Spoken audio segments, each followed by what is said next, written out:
Oh, look at the ladies and gentlemen. Juxes. We're back. There we go. Look at him. You look like a fucking idiot. This is awesome. Yes, I do. Dumb or dumber? Yeah, are you dumb or dumber? Welcome back to the podcast. Sorry, we had some technical issues. That is Lachlan Cross. He's doing a New Year's Eve show in Edmonton at 95.7 Cruise FM. We got a couple minutes here with you, Lach. You look ridiculous. Thank you for doing this. This is live. Thank you very much. Are you Can we watch this live? If someone else wants to watch you, can they do that too? Yeah. We have an app that we're using that was developed locally. Yeah, it's Why called aren't I on Be shoes Live. right now? So Be Live. Then you download it, and then you can watch the madness through the course. He's not of real, the James. We're going live Lachlan? here in 30 minutes. 30 minutes. Lachlan, do you promise to come back in about 2 hours so I can look at you while I'm all tripping out on 6 grams of Jedi mindfuck, please? I will be pretty busy. Okay. But I'll I just can jump rewatch back this on. How long podcast. are you guys going for? Till midnight or until this thing crashes again. We're like mid podcast and it just cacked. And then we all started laughing because I really don't care. Yeah, just It's New shit Year's. It's all good. Fuck, who cares? It doesn't matter. But yeah, how's Bonzi? Is he all dressed? Is he ready to go? Is he drunk yet? He's down smoking weed in front of our building. I can't even make this shit up. That's amazing. But he's all decked up. He wore the full outfit. Oh, did he really? Yeah. Can't the wait. Pants don't quite fit me. So I had to make an adjustment. Bonzi, though, because he's 5'2", Yeah. everything fit him. So All right. Well, good. What time do you get started? You get started in 30 minutes. 95.7 Cruise FM is where you can do it, or Be Live is the name of the podcast, right? yeah, you can stream us, or you can actually watch. We got video being set up here in the building. Wow. Love it. So yeah, we're gonna have a lot of fun. You guys want to have a look at Jimmy? Yes. Sure. How's he doing? Amazing. You look good, Jimmy. You look great. Me either. They don't Jimmy, fit you look fucking phenomenal. You got a metal detector? The pants Oh. didn't fit me either. So he just didn't wear any planning pants? to lose some weight for New Year's. He just didn't wear any pants. Yeah, he's just pantless. Dude, All show right. him Which is again. not Can I see his abnormal for our shirt? show. Can I see his shirt? Can you turn that around again? Because it looks like the pants don't fit, and neither does the shirt. It looks like he's. I'm just not wearing anything underneath. Yeah, take the coat off for a second, Jimmy. Let me see you. Let me see that. That's a rough. You know what Oh, that that's- is? That's a male stripper waiting to happen right there. Yeah. That's I get paid. That's a Gymnastics sexy animal right There there. it is. All I think All right. of is Burton Cummings now when I look at him. Yeah. Yeah. It's Like if Burton it's- Cummings got put in a trash compactor. Yeah. Yeah. Or in a dryer. Yeah. Mhm. Yeah. Well, listen, have a good show, dude. Here's Bonzi. Oh yeah. Oh, look Oh, at this. Hey. Full, Look you at got to this get guy. the full look though. He's gonna get It's a nice arrested outside of visual. I school. like it. Don't puke on it. It's a rental. Wow. We That's we by the way, we did buy some fireworks, just not the fireworks you can hold in your hand. Mm-hmm. Yes, and you fire at can. each other. No, yes, you can hold them. You can hold them. Yeah, you can, but these ones I don't think I want to. The Roman candles, which they wouldn't sell them to me because apparently too many people light them and then fire them at their friends. Yeah. Lachlan's the only person in Alberta that they actually have his picture in the fireworks store. Don't sell to this guy. Yeah, exactly. Don't sell them to him. So we will be doing that at 1:00 in the morning. Oh, that's good. And you'll be super shit-faced. And the great news is that these guys have pre-planned. They're sleeping in the radio station where they're actually doing this radio show as well. No word of a lie. Yeah, they I'll brought show their you sleeping bags. They're ready to go. believe Yeah. I find I sleep better if I'm in the boardroom for some reason. Oh, do you really? I didn't know that. When's your contract up? Yeah. Funny enough, I sleep better in the boardroom at my job too. The garage. Well, listen, dude, have fun tonight. I hope that you're still standing by 1:00. I hope that you guys don't light each other up. And thank you for a wonderful year. I look forward to more podcasting with you and the gentleman and everybody, and try not to get hurt this evening. I really I mean appreciate that. it. Yeah. I actually was thinking about that not long ago because James sent me the link to the first podcast that I was on with you guys, and it was about a year ago, December 20th of last year. So yeah, it's been an interesting year, to say the least. Yeah. Long time. December 20th. Is that when we did our first podcast? It was a year ago. Wow. I didn't know that. First one with Lachlan, yeah. Well, that's awesome. Well, dude, listen, enjoy your night. Thank you very much for doing this. Really appreciate Happy New Year, brother. Happy New Year. Happy New Year. Happy New boys. Year. We'll talk to you girls. soon. Love you guys. Thanks, buddy. Take care now. Take care. Bye. Be good. Those guys are going to be so drunk by 12 o'clock. That'll my not God. that'll not be the group to be hanging out with at 12 o'clock. Anyway, lots going on today, and sorry about the technical issues. We're bringing in a couple of Karima's friends now. These are two of your friends. I These have are two people friends. you know. Yeah, you've got more than two friends. This is Cole James Cash. He's a musician and a bit of a journalist. Say hi to Cole James Cash, ladies and gentlemen. Nice to see you. That's one of Depending on Karima's what friends. day. Sure, how's it going? Depending on what day you catch me, Yeah, well, we got you on a Friday night and it's New Year's Eve and you're at home like everybody else. So Yeah, I'm just happy you're here, dude. Yeah, no problem. Yesterday was pretty hectic, but Karima, when the number one Twitch streamer comes on your show and brings 40,000 people with him, it can get wild. That happened yesterday? Yes. Who's the number one Twitch streamer? I don't even know Hassan who. Piker is a friend of mine. He's me and him cool. And he finally, because he's like when I was first talking to him and being cool with him, he wasn't the celebrity that he is now. So it's like to get him, it's like different. Either you go through his agent or you just go through him, if you know him like that. And my buddy Q, he was hollering at him, and I was like, yo, let's get him on through like that. And you gotta understand, like, his appearance nets like a ton of money. Like it's a big deal when he shows up. And it was, it's surreal to think that like 13,000 people are watching you watch fucking YouTube video, excuse me. And so it's like, it was pretty fun, it's pretty fun. So today I ended my own show early so I could make the appearance here. Oh, did you really? Thanks. Yeah. We have 142 people watching. That's what's up. There are quality people, though. Quality people Hey, right here. There was Small but mighty 53. crowd. There was 53,000 before we cacked out. Just so you guys know. Yeah. I mean, I would say is as long as you have more than 12, which is how many followers Jesus had, you good. It's not a problem. You can't, you can't, 12 people that really rock with you. That's really all you need is just a community of people who actually like you.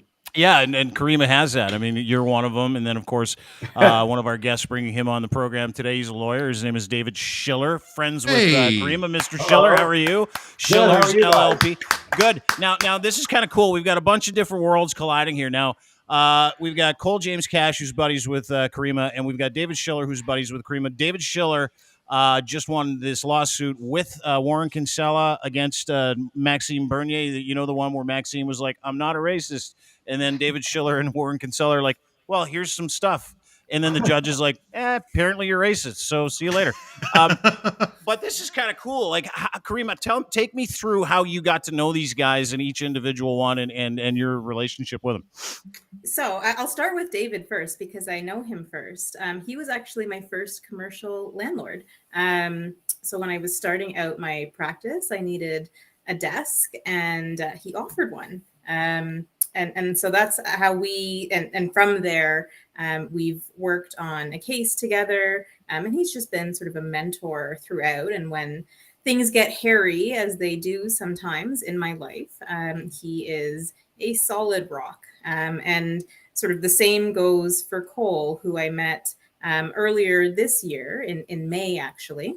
And he has this experience with on-the-ground activism, which is something that was relatively new to me. So he has been like so helpful in guiding me through the ups and downs and just the emotional roller coaster that is putting yourself out there and having people react strongly sometimes to your existence. So yeah, the sort of the connecting feature, I guess, is, this interest in the alt-right, the anti-vax movement, and there's sort of overlap between the work that David does in the courtroom and what Cole and I are looking to do on the streets. Mm-hmm. Explain that. Take me through it. Yeah, sure. I mean, I guess maybe I will volley it to David, and just you've worked opposite one of the most notorious political figures, I think, of our time, and just like I what was that like? Well, the most important thing is I couldn't get out of my mind when I examined him over Zoom, and a cross-examination was affidavit for 9 hours, which were both the best and the worst 9 hours of my life. The one and just for reference, how long would that normally take? Like 9 hours, just to put it in context. I think that no, the whole thing was 9 hours. So there were breaks here and there, like an hour for lunch and 15 minutes here and there. But it went on, and actually, we're going to get to this whole petulant teenager thing. But and he was always one of the reasons why it went so long is because he's such a petulant teenager. And the one thought that just kept going through my mind during these 9 hours was, this guy was a cabinet minister.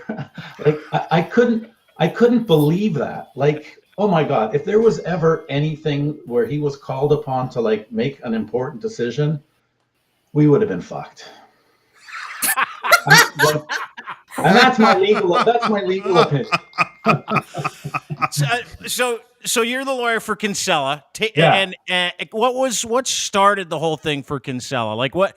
Because he explain real quick. Because in the end, the judge basically said, "Listen, Kinsella and his lawyer, Mr. Schiller, have proven that you appear to be racist. So lawsuit over, right? Like that.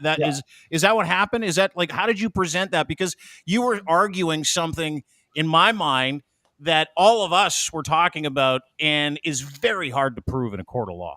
Well, okay, so there's a sort of a new law. It came in 2015. We call it like the SLAPP, S-L-A-P-P provisions of the law, which is strategic litigation against public participation. So it's a new law that tries to dissuade people from basically bullying people with litigation. So if you're bringing an action that raises a matter of public interest, and they conceded that that Bernie's case was a matter of public interest, the plaintiff has to jump through a bunch of hurdles in order to even be allowed to get to the court. And so we brought this motion to force them to we brought the motion to force them to jump through those hoops, and they missed. One leg went on one side of the hoop, one leg on the other. And so that's what happened. So the judge found that everything that Warren said was fair. He didn't say yes, Max is a racist. He didn't say yes, Max is a xenophobe. He didn't say yes, Max is anti-Semitic, or that he's anti-immigrant or any of those things, but he said it's fair to say that. And he said that, hey, like one of the things he said is like, why are you coming after Kinsella alone or at all? I mean, for 6 months before Kinsella said anything about him, like everyone with a pen or a Twitter account was shitting all over Maxime, Was one of the sorry David, hi. Was one of the reasons why he went after Kinsella was because Kinsella was recorded talking about how he had manufactured accusations of racism against 3 other conservative politicians in the past? Don't you think that might have been one of the reasons why he went after him? Well, I think he went after him because definitely the part where this whole thing about Project Cactus that they so mysteriously talked about, like that a story came out right in the middle of the 2019 election that people associated with the Conservative Party had paid Daisy, that's Warren's company, to shit talk, to use a legal term, Maxime and the People's Party. Yeah. And that's really what drove Max crazier than he already is. Like the thought of that, because look, he still isn't over coming within a sliver of winning the conservative leadership. He certainly wasn't over it, when he started the People's Party of Canada. And I don't think he wasn't over it during the case, and that drove him wild. That's what drove the case. Mm-hmm. As part of that, there's a tape of Warren saying something, but he doesn't say exactly what you said. He says, I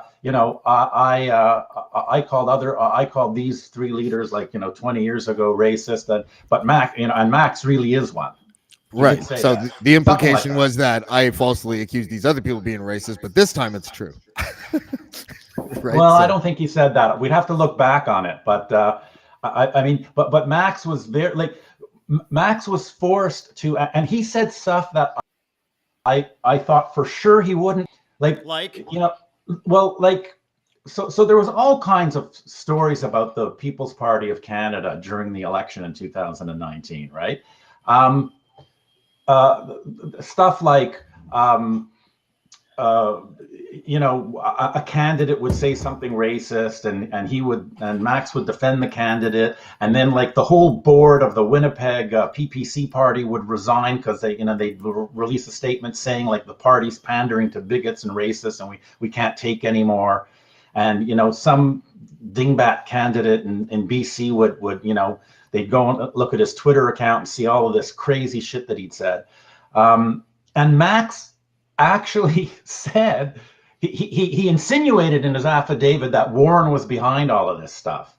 The Rhinoceros Party ran a candidate named Maxime Bernier in Max's riding in 2019. And I asked him, and I thought for sure he'd say no. And I was going to say, you see, you can't pin all this stuff on Warren, all this bad stuff that caused you to lose. That was going to be my argument. So I said, well, are you saying that Warren was behind the Rhinoceros Party coming up with some candidate, Maxime Bernier? And he goes, yes, yeah, I think that Mr. Kinsella was involved in that. And then I would say, now, and then I said, okay, so when the Winnipeg board of the PPC, of the Riding Association, all resigned a week before the election, are you saying that Warren orchestrated that? He'd go, yep, he did that. And then it's not a bad powerful guess. Man, yeah. it's not a bad guess. I mean, far be it from me to say this, but it's not like Warren hasn't done anything underhanded in politics in his career, right? So it's not a hard sell to say that he might have done I something. know, but you'd figure that a guy who's a lawyer, Max went to law school and practiced as a lawyer for a while, and he was, as I said, a cabinet minister. You think a guy like that would not say such crazy shit unless he could prove it, or have something or have at least some inference or something that he could draw to tie Warren in, but he had nothing. Yeah. Absolutely nothing. One of the things that opened my eyes, and Cole, I'd love to get you in on this too, because David, you touched on it, and what you said was fascinating. Is how he was you couldn't believe when you're interviewing that he was a cabinet minister. We couldn't believe watching him that he was either, and he's representative of a whole bunch of people. And he's representative, and is just there's an analogy here, and I'm not going to come up with it because it's take me too long, but I've said it many times, is there's this segment of society, there's serious people, childish people, and these are childish people. It's like they never fucking grew up or something. And that's what I've tried to wrap my head around it. And I looked at Maxime over the past year and a half, as the figurehead of the "you're not going to tell me what to do" movement, right? What is, Cole, when you're out there and you're watching these people tell the world that they don't have to get vaccinated, they don't have to do anything, they're allowed to come and go as they please, they can treat everybody with impunity, it doesn't matter to them. When you're watching this and you're out with Karima at these things, is that the prevailing attitude? Is it the prevailing attitude? Listen, we just don't want to fucking be serious people, and we don't want to have anything to do with being a serious person, and we're all victims.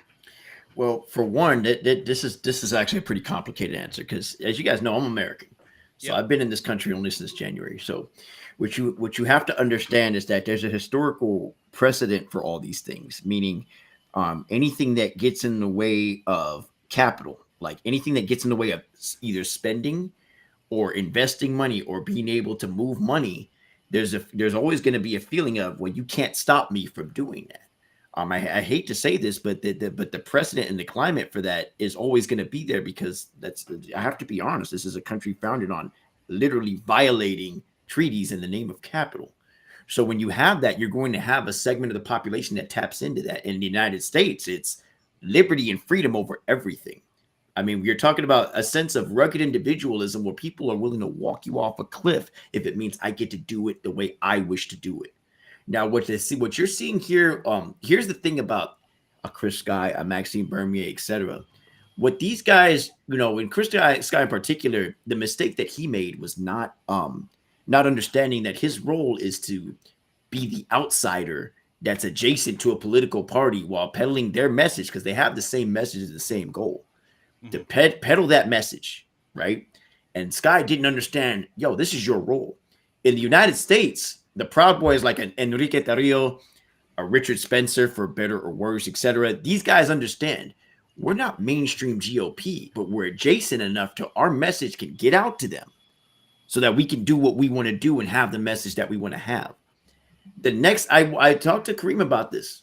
The next Chris Sky is not going to be like that. He's going to understand how to play the game, how to do it properly, and not, a lot of these narcissists, there's some people who really know what they're doing and not.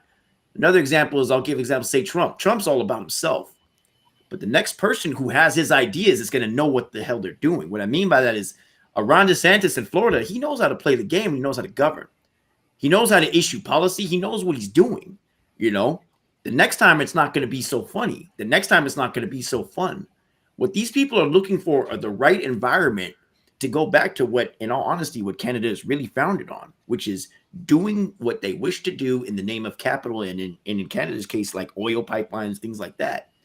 Because what will happen is for all the liberty and doing what you want, etc., when you look at what's going on at, say, Wet'suwet'en Checkpoint, ain't a whole lot of liberty being fought for over there. So what it really is it's the waiting for the right environment in the right time to return to the essence of what Canada was founded on. It's the same thing in the United States. Personal liberty over everything, i.e., valuing money over people. The United States having a history of slavery, it's money and capital over people. So when you think about, literally, I remember this was on not even Fox News. I remember the Trump administration talking about social capital or social capital stock or the social something stock, or as recent as the other day when the United States changed their from 10 days to 5 days to their quarantining. Dr. Fauci, who I don't demonize because I don't see him as some supervillain, literally said, we're trying to get people back to work, i.e., we need money changing hands. So the reason why there's so much tolerance for this, because there is tolerance for it, is because the police at the end of the day are there to protect capital. They're there to protect money changing hands, which is why you'll see police who are empathetic to that. If Karima gets the shit beat out of her at one of these rallies, they don't care.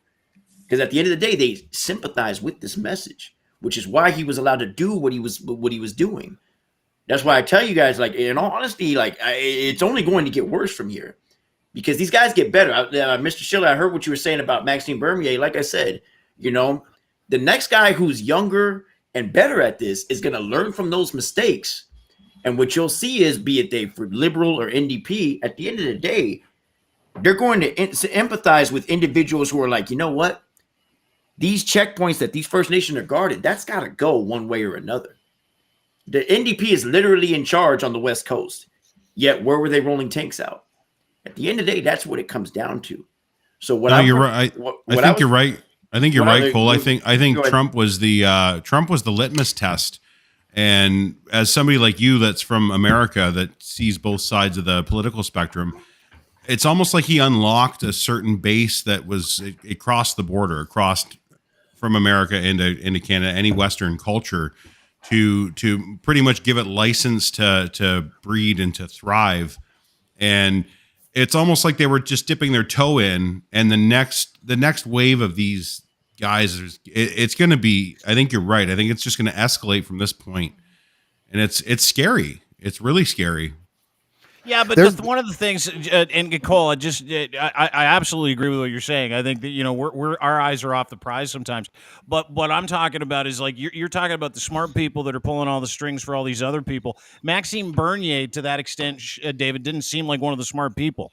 Like, I know that you talk about different movements that are adjacent to the GOP or adjacent to conservatism or adjacent to liberalism, whatever the situation is. But Max Bernier acted like a fucking child and acted like he didn't have to fucking partake in society like everybody else did, which was representative of the entire movement. Like, dude, you guys went to Cole, you went to the rallies with Karima, yes, right? I did. I walked Karima through those so she'd understand. How do you maneuver when it's just two or three of us and there's thousands of them? Mm-hmm. How do you get the story? But respectfully, yes, Maxime Bernier, yeah, he's not that smart. But did you see the increase in voting for the PPC? If somebody stupid as that can get it popping, imagine with somebody who's going to know what the hell they're doing and knows how to relay the message in a way that's suited for Canadians. The American message has to be filtered through a Canadian lens. When you get somebody who knows how to do that, and I guarantee you that person is sitting in their party wings. The PPC got 800,000 something votes at this last one. Yeah, like that was a major increase from 2019. Mm-hmm. So yeah, it's you are correct. Like he was, like I said, these movements are very narcissistic. It's hard to work as a team, but you're gonna get somebody like a Nick Fuentes who we have back in the States, who that guy's a straight up Nazi. And he can get people on the ground. He's 21 years old. He said he knows how to use the white nationalist message in an effective way. And he does it well. There's going to be somebody like that who's young enough and is not jacked up on allegedly coke, steroids, etc. There's going to be somebody who knows what the hell they're doing. And that person is going to show up probably this year. That's what I'm worried about. One of the things that happened, and you're breathing life into it, is when Bernier, Hillier, and Skye all showed up in Ottawa. Do you guys remember this video? Yes, I believe you have the clip. I do, as a matter of fact. I'd love your thoughts on it. The handiwork of Karima, everybody. Yeah, I want to say that the political aspect of this, they tried to shut me down. They tried to make it so we didn't speak. You didn't see it on the live. I had to go up there on the Supreme Court steps and ask the people, do you want Chris Skye to speak? And the people had to start chanting, let Chris speak. Because people like Maxime Bernier, people like Randy Hillier didn't want me speaking today because they wanted to be the stars of the show. Even though everybody that showed up here showed up to hear me speak and to hear the message that I have for Canadians. These politicians tried to hijack the event, make it about politics, and Randy Hillier actually came over to me and didn't mince words. He told me to go fuck myself. You know what Randy Hillier is? He's a fake, fat piece of garbage that got kicked out of the Conservatives, and he's trying to remain relevant. And Maxime Bernier, well, where did he get his slogan from? No. Say no. Gee, I wonder where that came from. So maybe that's why the politicians don't want me to speak. Because they're trying to steal everything that I've been using to get people's attention and trying to piggyback off it and trying to spin it. Yeah, see, this was, Karima, did I not tell you? I was like, this guy's going to give himself enough. We just need to give himself enough rope to hang himself. I've told you since the beginning. I was like, Karima, 100%. This guy is going to walk himself off of the cliff because it's similar to how I told you the American comparison is actually Mike Cernovich. That was like a Saturday Night Live skit. That's what it literally was. Like I can't even think of an analogy that's more perfect than, hey, that guy ripped off the slogan. I have the original slogan that's 35 years old because Nancy Reagan slogan did it. It was Nancy fucking Reagan's slogan, by the way. I would say, respectfully speaking, now the one thing that I warn a lot of Canadians about, and a lot of folks who from my side of the country say, like in 2015, we were all laughing at Trump. We were all laughing, and back home, it's not a game back home right now. It's bad. It's bad.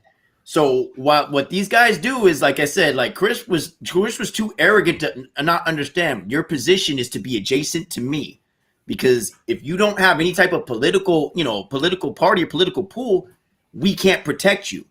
Once he decided to eschew his political allies, look where he's at now. But what Chris Guy showed is that it can be done. It probably had a lot to do with the garbage bags full of T-shirts as well. Yeah, I mean, but he showed it could be done.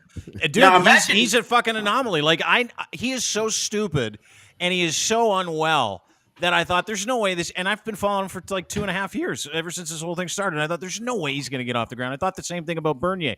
But I'd love to know from you, David, do you think that Cole's right? Do you think that we're like a month or a year away from someone coming in that's able to kind of corral the messaging? Like, is that where we're going next, where people aren't so in your face about, their rights and their freedom, someone that's going to play the game? Are you worried about that too? Well, I don't know if I'm in denial, but I look at the percentage of people who vote for Maxime Bernier in Canada, and it's like 4 or 5, maybe. I think in this election it got as high as 6%.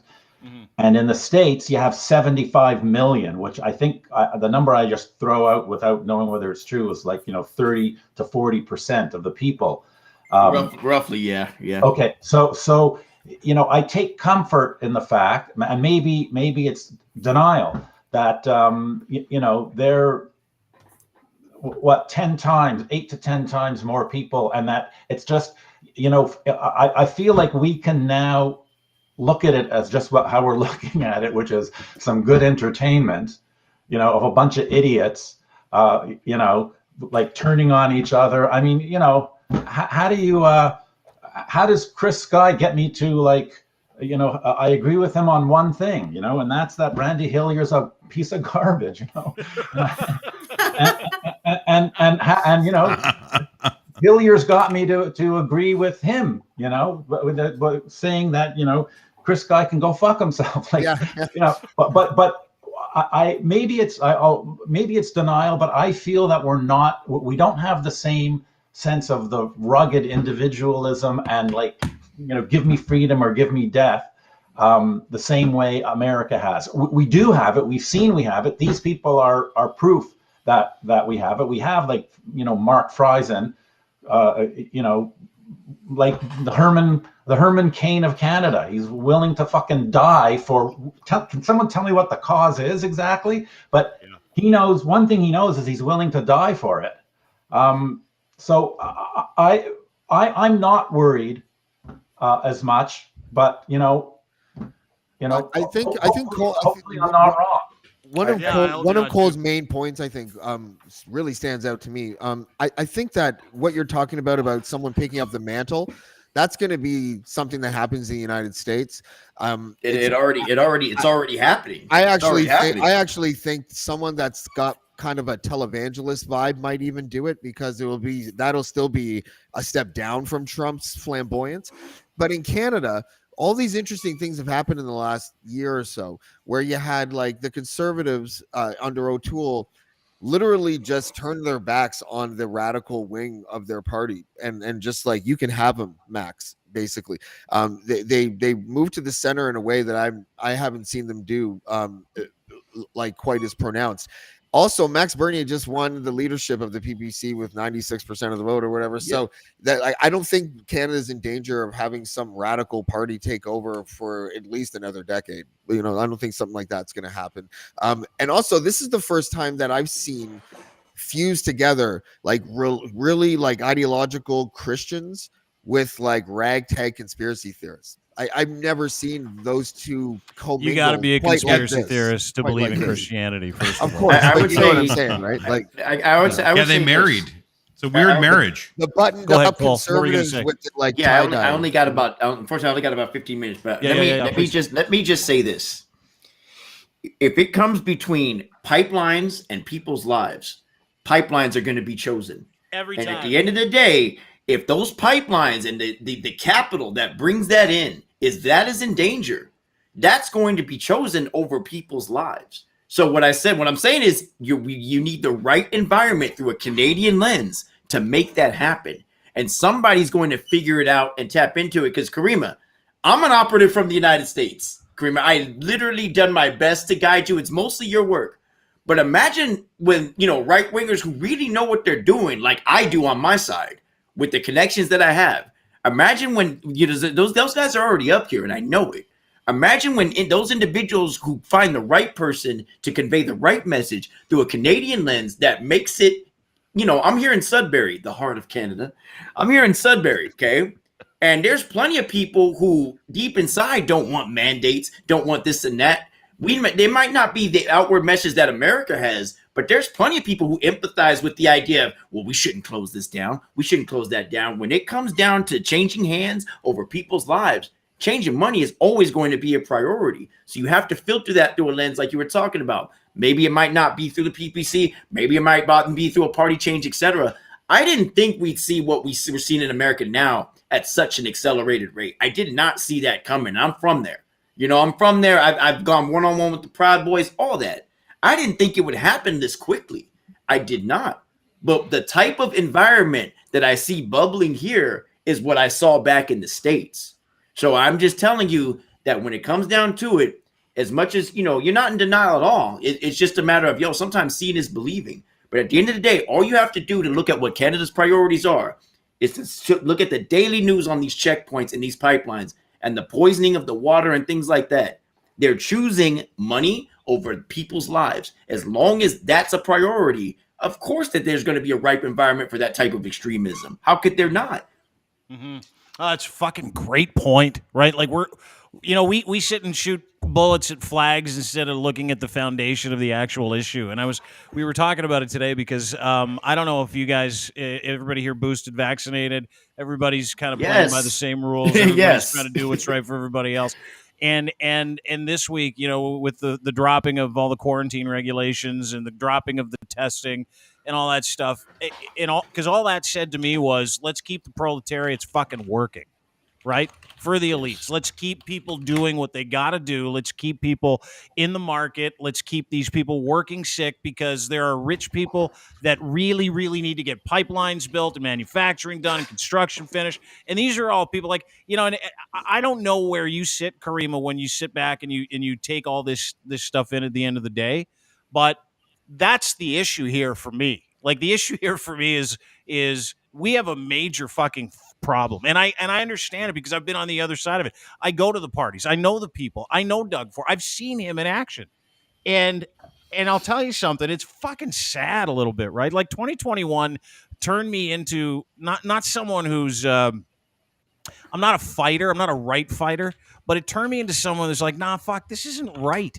And it's actually cost me some friendships with people who are like, dude, he's filling our pockets, so what does it matter?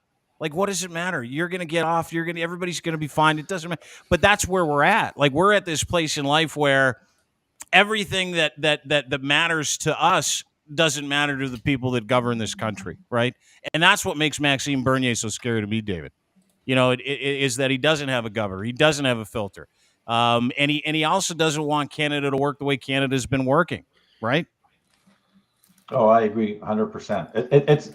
He's just taken Trumpism and try to, transplant it into Canada. Like it's all of the exact same stuff. Like, scapegoat immigrants, scapegoat workers, scapegoat people who are, who don't look like you. And I'm encouraged by the fact that while it did. The seed took to some extent, it didn't take enough to get even one seat, and I look in America, Cole, like I look in your country, like some of the politicians there. I sometimes play this game with myself when I'm driving and I'm bored. I'm like, who is the dumbest fuck politician in America? And like, try to play that game and come up with a winner. Like there's so like a Final Four. Louis Gohmert, like Marjorie Taylor Greene, Lauren Boebert. Exactly. Yeah. The one in Colorado, like, and then you have the evil ones, Jim Jordan and Matt Gaetz and all of these people. Like it's incredible. Gaetz and Gohmert, like I said, for all their idiocy, man, they sit on committees. They can get it done. They can get it done. They can get policy in. That's what's scary. Like the scariest thing about those guys is that, like, how could people vote for them? Mitch McConnell got to be the most evil one of them all. I would say, yeah, because he plays both sides. When it comes to Mitch McConnell, if we had one leader like that on the left, we'd never lose. We would never lose. He's so strategic. I respect him because he gets it done for his side. 4 justices told Obama to go F himself, said, nah, we're not even going to sit that guy. You know why? Because we don't want him. And we're going to get away with it too. If we had one unapologetic leader like that on the left, how could we ever lose? Because people, what they're voting for is conviction. People are looking for somebody who means what they say and that they're actually going to do something. Because you guys got to understand, what is the difference between a Trudeau and an O'Toole on policy towards First Nations, policy towards residential schools and the funding of that? Like, the Liberals literally fight that. You know what I mean? There's very little difference other than how it's presented a lot of times. They're fighting it now. They're fighting a decision that was made for the indigenous people now. So that's what I'm saying, is that there's a lot more, you know, like I said, that environment is a lot more ripe for that, because again, you have to look at the end of the day, we always come back to how the history of these countries are founded. You know what I mean? Like violations of First Nations land. Karima, you know, my wife is Ojibwe, you know, she talks about it all the time. Like, there's literally remnants of what used to be here, because at the end of the day, money changing hands was more important than the people and the culture that are here. Every piece of quote unquote Canadian culture is largely, a lot of it is First Nations, you know? So it's like, when you look at the remnants of that, that's not going to just be given up. Not by NDP members, not by Liberal, not by Conservative, not by fucking, like PPC. Those things aren't just going to go away. So when you look at that, like with capitals being threatened, if money changing hands is being threatened, then it doesn't matter what party it's going to be. Money is always going to come first. The only difference is that Canada is nice enough to have a medical system, but at the same time, this is also a largely white country, because I look at the way even my own wife is treated within this medical system. You know what I mean? She still gets mistreated. My wife looks white as hell. Marima, you know that. She looks white as hell, but that card, she's a card carrying native. So there's certain issues that she has, even with her own healthcare, as much as I like the system here. So at the end of the day, like I said, healthcare, and the reason why the United States doesn't have universal healthcare is because after the smallpox outbreak, the idea of former slaves or black people having good health, that was voted against basically as a congressional issue in the late 1800s. There's an article in the New York Times about that. Because Canada has enough white people to where it's like, yo, the majority of white folks to be taken care of. You know what? We can throw the natives a few things here and there, you know, like that's why healthcare is a thing here and not in the United States. Because again, United States, out of every country in the world, we choose money over everything. I mean, right down even in the hood, money over bitches. You know, fuck bitches, get money. Like, that is a prevalent type of thing. That's why I said the idea of having to work together to do something for the greater good in the United States is unheard of and unthinkable. Now, here in Canada, you'll hear things like, man, why do those natives, man, haven't we given them enough? Haven't we given them enough? That's why, like, you know, I don't like excuse my language, the idea of white people giving you rights is cool until they want to take them back.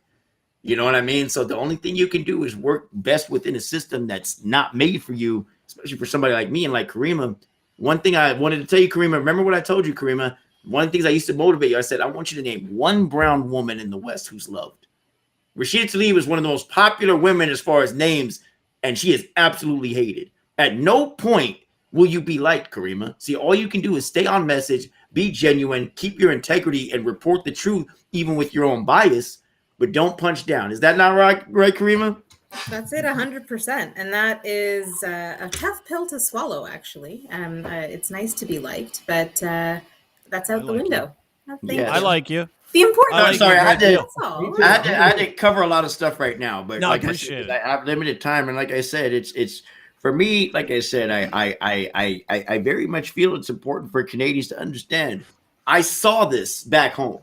I saw it. I'm from the Bay Area. I'm from Oakland, actually, because people always ask me, like, because I have a California license plate. You a Raiders fan? Yes or no? No, 49ers. I don't even watch football, to be honest. But if I had to choose a team, I watch basketball.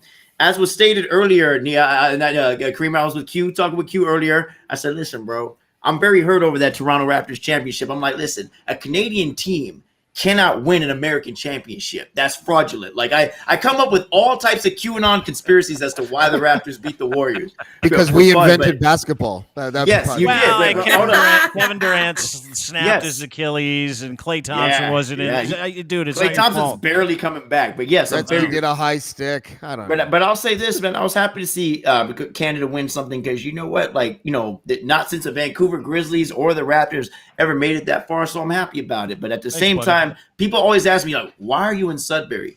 How are you in Sudbury? Why? Because I love my wife, and I chose love over everything. You know, why would anyone want to move in this? Like I said, they talk about real America. It's not warm This here. is real Canada. This is real Canada. To go from the Bay Area to Sudbury is the dumbest shit I've ever heard in my entire life. Yeah, and also you called it the heart of Canada. We refer to another body part. We usually talk anus, about I believe. Yeah. I will say this: I am absolutely amused by this fake cowboy shit that goes on in like Alberta. I'm like, what the hell is this? What are these guys doing? Jesus, like dude. this. Have you been to Alberta, Cole? Quiet. No. Why? Oh man, it's a fucking mind trip. Have you been to Alberta, David? Have you set foot? A long time ago. Long time ago. It's a different world. It's a totally different. It's not fake cowboy shit. They legitimately believe they're cowboys, and they're so fucking hardened because they have to literally go outside -40 every day for like 6 months. But speaking of wives that you love, this was my favorite moment from the year. From from all the stuff that you and Karima did this year, Cole. This was when Chris Sky's wife, and I believe this was your introduction to Karima, if I'm not mistaken. When Chris Sky's wife really let you have it in a real academic way. Oh no! At this point, me and Karima were side by side. You know, I took Karima under my wing, but after this rally, I'm like, Karima, you know what to do now. You know what to do now, and you've got it. And she does. Karima stays on message. She don't fight with anyone back and forth. Karima, remember I told you, any leftist issue here in Canada, I am connected enough to get that taken care of. And you just stay on message. Yeah, no, for real. Can you legalize shrooms for me, please? No, not issues like that. Not issues like that. Anyway, this was Cole and Karima getting attacked by Chris Sky's incredibly bright wife. Watch this. Fake rallies. No, you said that on the media. This is a fake rally. I am the wife of Chris Sky. I am. Well, I'm from American media, so I'm here to cover this. You don't want me to film? Guess what? Okay. A restraining order is coming to you soon, honey. And I got the case to build it. A restraining order is coming for you soon, honey. Hold on. Let me to build it. Let me tell you guys something before I go. I got to be honest, man. I admire his wife because that's love and loyalty right there. And it is. Any woman who could ride with you through this type of shit. Are you sure it's not just mutual mental illness? I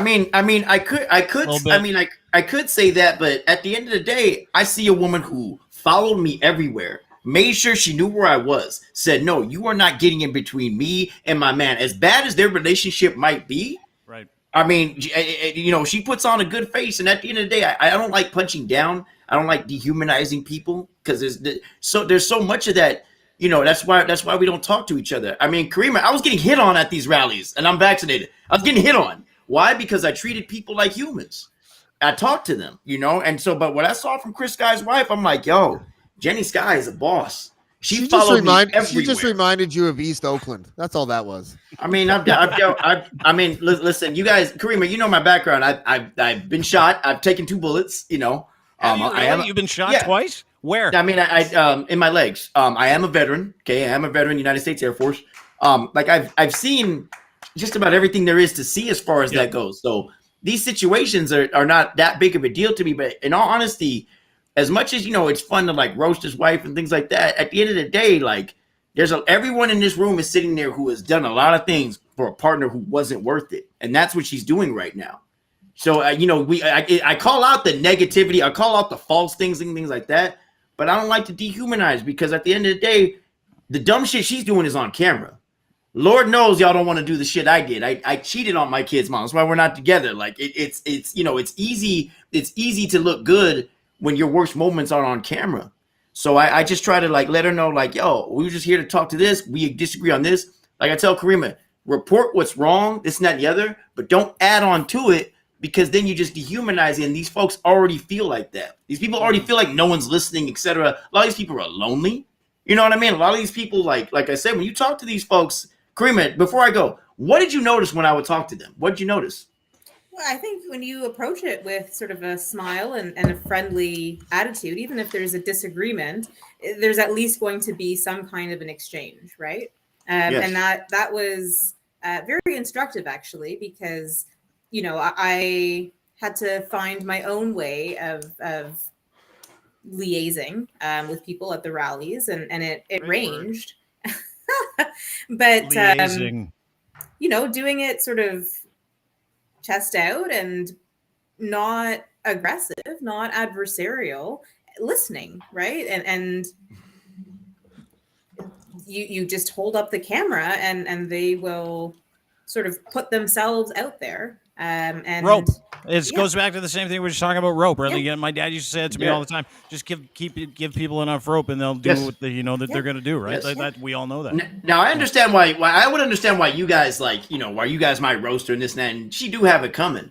But me and Karima's job is if she's reporting on something and reporting on it is fact. You have to understand right now, Karima's feed literally changed the narrative on how anti-mask things are covered. I think she's frozen. I think she dropped. But the thing is like people were, CBC, mainstream Canadian media was grabbing from Karima's feed to report on this. So when you have it that serious where you can control the narrative like that, you got to keep it facts and let everyone else judge. I.e., look at Karima, remember a couple months ago, I was like, yo, we have to pivot targets. We have to set our sights on something that, I told you, all the leftists who dislike you, they'll come back when we change targets and we go back to something bigger and something that nobody likes, which is Doug Ford, who, if Doug Ford was American, he'd have it made, but he's not. So he has to actually govern.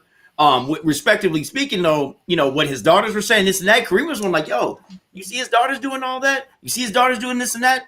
Karima's feed, because she kept it facts and she presented, hey, this is what's being said. Mainstream media finally caught on to that, and she was able to steer the narrative. You can't do that if you're constantly shitting on people with non sequiturs that have nothing to do with the facts that his daughters were putting out there, which were absolutely, harmful to other people.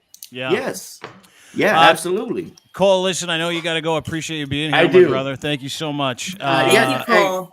I just want to say, Dean, like I said, if you want me to come on and give perspective, I have no problem. I apologize, Mr. Schiller. Mr. Schiller, I admire your work. You know what I mean? You did absolutely the right thing in taking on Birmingham. But as a warning, like I said, it's going to be somebody better who knows what they're doing. And like I said, these things are just dry runs. These things are just test runs. Because before in the United States, you had Pat Buchanan, you had Newt Gingrich. You know what I mean? We had all these figures. They couldn't get it done. But Trump had enough conviction and enough charisma to get it done. Birmingham, it was no charisma. But what are you going to do when it's a handsome Trudeau-like figure, but for the PPC, who knows how to use narratives that people of color latch onto? There's so many people of color at the anti-mask rallies. Why? Because they use messaging that has enough truth that hides the racism that, speaks to people of color, says, yo, we want somebody to get something done, this and that and the other. They were able to hide the PPC's racism through certain messaging just to get people on board, people of color. That's a hard thing to stop, man. That is a very hard thing to stop. And like I said, when you filter fascism through a Canadian lens and throw enough scraps of people of color to get them to back off or at least be with it, that is a difficult thing to stop. And I implore you guys to prepare for exactly that. Appreciate you, Fal. Thanks so much for absolutely. Doing this. Like I said, you holler at me. You holler at me if you need the American perspective. I got you. Dude, I will now. You were incredible. Thanks for doing this. No problem. Appreciate you. Thanks, Cole James Cash. And last question for you, David. David, if you can, were you amazed during your deposition of 55-year-old Maxime Bernier that he still has a hard time speaking English after living in this country for 55 years? No, I thought he spoke quite well. I didn't find a language problem. Tactically, I wanted to clear that up right at the beginning because when witnesses get into trouble, then they start going, oh well, I don't speak English so well. So right up front, I asked him about, does he feel comfortable speaking in English and writing in English and everything in English? And he's like, yeah, no problem.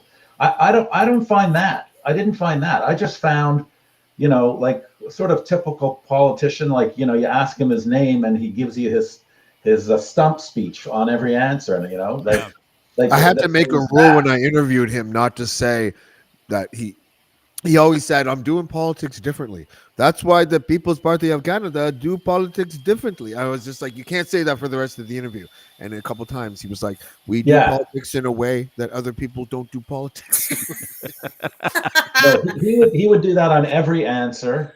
And then just the childishness of it. When I'd say Mr. Bernier, we're going to be here till 10:30 at night if you insist on giving me your stump speech on every answer rather than just answering the question. And you go, that's okay. I'm happy to be here till 10:30. And that to me that's when, I got into a little bit of trouble because it's about 5 places in the cross-examination where I insult him. I just couldn't take it anymore. I call him a petulant teenager at one point, and one of his two counsel, who going to back to the theme of the night of Schadenfreude, Andre. Well, let's just say it wasn't Mark Burry, okay? In his submissions, like he said stuff like, this is all like he said our motion was an abuse of process, and that it was all sizzle and no steak, and that Warren was like terrified of like having to go to court with no evidence and stuff. And he really in particular didn't. He just felt like, come on, it was an easy win. And I got a lot of Schadenfreude out of winning after he was so came off so certain that he was going to win it. Mm-hmm. I was going to say, like, how did it feel? Well, first, like, we argued it in June and July, and then he said it was going to take a while for a decision. And then we all got an email about mid-October saying the judgment will come out for sure by the end of October. And like on October 30th and 31st, like it still hadn't come out, and like we didn't know what was happening. So it ended up not coming out until November 11th. And I just knew that, like, Warren couldn't find out about this on Twitter, right? Like it had to be from me. So I was like, like I would not, I'm tied to my phone as it is, like probably all of us are, but I was particularly tied to my phone, and worried that, like, and then of course on November 11th, I sort of take a nap at about 4:30, and then I sort of groggily wake up at 5:15 or whatever, and I look at my phone, and there is the fucking email with the decision, and I was shaking opening it, and then I scroll to the bottom to see who won, and then like I see we won, I'm like, yeah, and then I'm like, no, David, you're half asleep. Like, you do not want to call Warren and tell him he won, and then call back 10 minutes later and go, oh, wait a minute, actually we lost. So I read, a bunch of places in the decision to make sure, and then, it felt actually great. It was the most, I can say it's the most satisfying win of my career. Good for you. Yeah, you know what? And it was like an epiphany for people, right? Because everybody, like even to us, we're like, there's no way Kinsella's going to win that trial. And the fact that not only did he win, but it sounds like it set a little bit of precedent. And this 2015 slap law legislation that came in was super, super handy. But how did Warren feel about it? Was he pretty relieved? Yeah, he was very happy. He was very happy to win. Yeah. Like, it's that whole thing with Project Cactus and everything, was hard on him, I think. And a lawsuit sucks. Like, I mean, I know it's your job, I know it's what you do, but being on the receiving end of being sued sucks. And when you win, it sucks way less, right? How many people has Warren sued? I'm just curious. I don't know. It's like dozens and dozens and dozens. With me as his lawyer, it's only about 5,000 or 6,000. I don't know what you're on about, really. David Schiller from Schiller's LLP. If you need a great lawyer, he's a very good. That room looks very familiar to me, by the way. Appreciate it. No, no, it's not. No, okay, okay, good. That's our little secret. That don't tell them. What are you talking about? I don't know what you're talking about. But listen, dude, really pleasure. Thank you for joining us. Happy New Year to you. Congratulations on your work this year, and way to go. That's awesome. It's a great story. Happy New Year, Dave. And thanks for having me on. I really had fun. It was really a lot of fun. Thanks so much. Really thanks, man. Okay. Thanks, David. There's David Schiller, Schiller's LLP lawyer. Great guy. All right. You're connected, eh, Karima? I didn't know you knew so many people. In lots like of this high guy. Places, good stuff. Like this guy. Holy Hey, this guy. What the fuck? Is this a goddamn Scotch commercial? Look at him. I know. The most interesting man in the world. And the most interesting woman in the world. Please welcome Dr. Vivian Stamatopoulos, ladies and gentlemen. There she is. Look how better looking the podcast Look at that. Look at that outfit. All the bling. She won. I think she won Room Raider like 9 out of 10 times every time. You did, didn't you? I know. It was very sweet. Happy New Year to you both. How are you? Good. Well, pretty good. broke into the champagne, and hell yeah! Since we've been waiting a bit, I've drank a little more than I had anticipated. So I might Holy Christ! Thank God we're the only ones on this panel drinking. So you know what? I'm glad to have somebody along for the ride. Viv, you shit faced? Not yet. Not yet. I just since 10:13, I just ate 6 grams of shrooms with my ice cream. So I just want to let you know, next hour is going to be fun. So yeah. Go ahead. Well, hopefully we get our guests off before James turns into Shrooms James. Shrooms James is awesome. Okay, go ahead. Rob, how you doing? You got some COVID? He's yes. We legitimately have someone on the show with COVID, ladies and gentlemen. Rob did really really good job. No, don't yeah, we do. There we go. You okay? Come on. Yeah. It's more of a mild infection, just kind of like cold symptoms. We're all triple vaccinated here, so. Thank God. Just very thankful that I was able to get my booster before this happened, because it's made it's just like a bad cold, really. And I thought I was over it yesterday, and then symptoms came back today, and it's this whole 5-day thing that they're moving to. I don't think that's gonna work. No, because this is like day 5 or 6 for me right now, and my symptoms are back. So well, and they're saying a lot of people are showing their symptoms like around day 6, day 7, where they actually get worse, and now all of a sudden we're going to start sending them back to work at that point. Well, I'm counting my days from like when I tested positive. Like I was already showing symptoms for a few days before that. So if we factor that in, we're probably at like day 9. Yeah. Wow. So. Oh, that's like Viv's biggest nightmare is being like, I was talking to her today. We were just talking on the phone about this. And I'm like, what are you doing for New Year's? She's like, I'm not going fucking anywhere. Hey, I play by the rules. I don't say one thing and do another. I have been hiding for 2 years. So yeah. How is this, like, specifically where you guys are both at this year? Did you have a good year? Like, because it's changed us all, right? Let's start with Rob. Like, obviously, this has changed you. What was 2020, 21 like? It's a lot of 20s. 2021 like for you, and how did it change you a little bit, if you can? 2021 was just a garbage year. It was a write-off, right? Oh, yeah, it was, looking forward to tomorrow or in a couple hours. I don't know if I learned too much. We talked the other day about a couple things I've learned with how to tone down what I write online a bit. Mm-hmm. I kind of passion write quite frequently on there. That's probably my big learning thing for this year is just to like kind of just take a step back a little bit, put a little bit less fire into the passion projects, and just kind of put my family first a bit more. How about you, Viv? How have you changed? I did not learn that lesson. I wish I did. No. It's been interesting. I mean, this year has come full circle in a terrible way. In that I remember last Christmas was like the height of the second wave, where like we were losing seniors every hour, and I was constantly talking to families and hearing what was happening in those homes, which was a nightmare.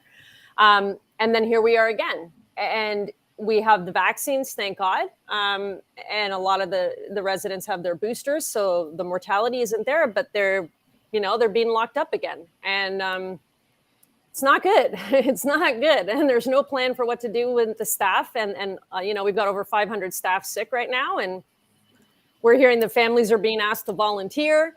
I had a message today from someone saying that, they're letting a COVID positive worker in one home or COVID positive workers in one home continue to work as long as they're working with COVID positive residents.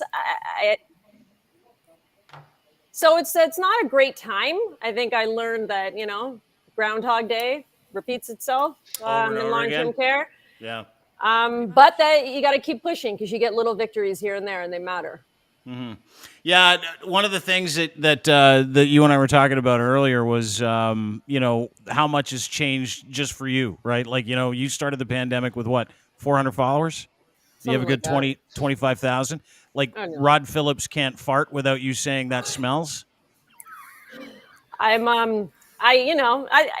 not like it's my job, but I consider it kind of my job to stay on top of whoever's in that role. So I'm sure I don't make their life particularly easy, but that's too bad because all I think about is the lives of the residents and the lives of the workers. So I don't really care if I'm inconveniencing some people in positions of privilege.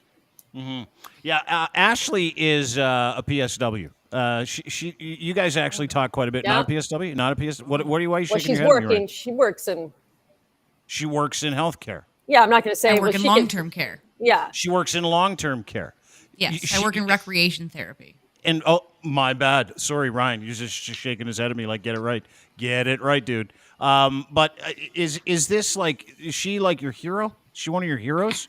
Because you've become a hero over the past couple of years. Yes, you have. Yes, you have. I've gotten so many free hero pizzas. It's been amazing.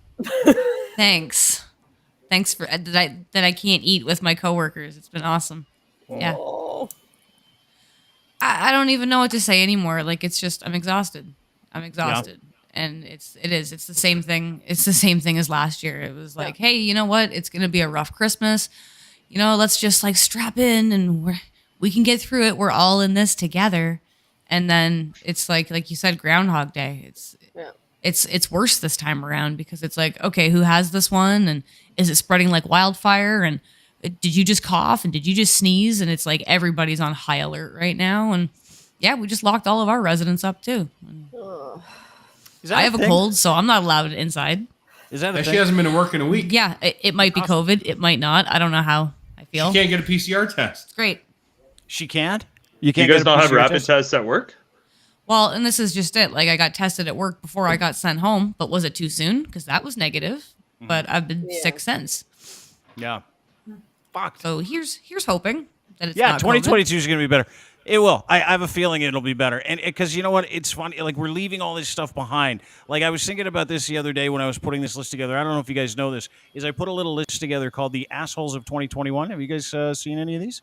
Assholes of 2021? Yes, we have. Krista Quite Ford. a collection.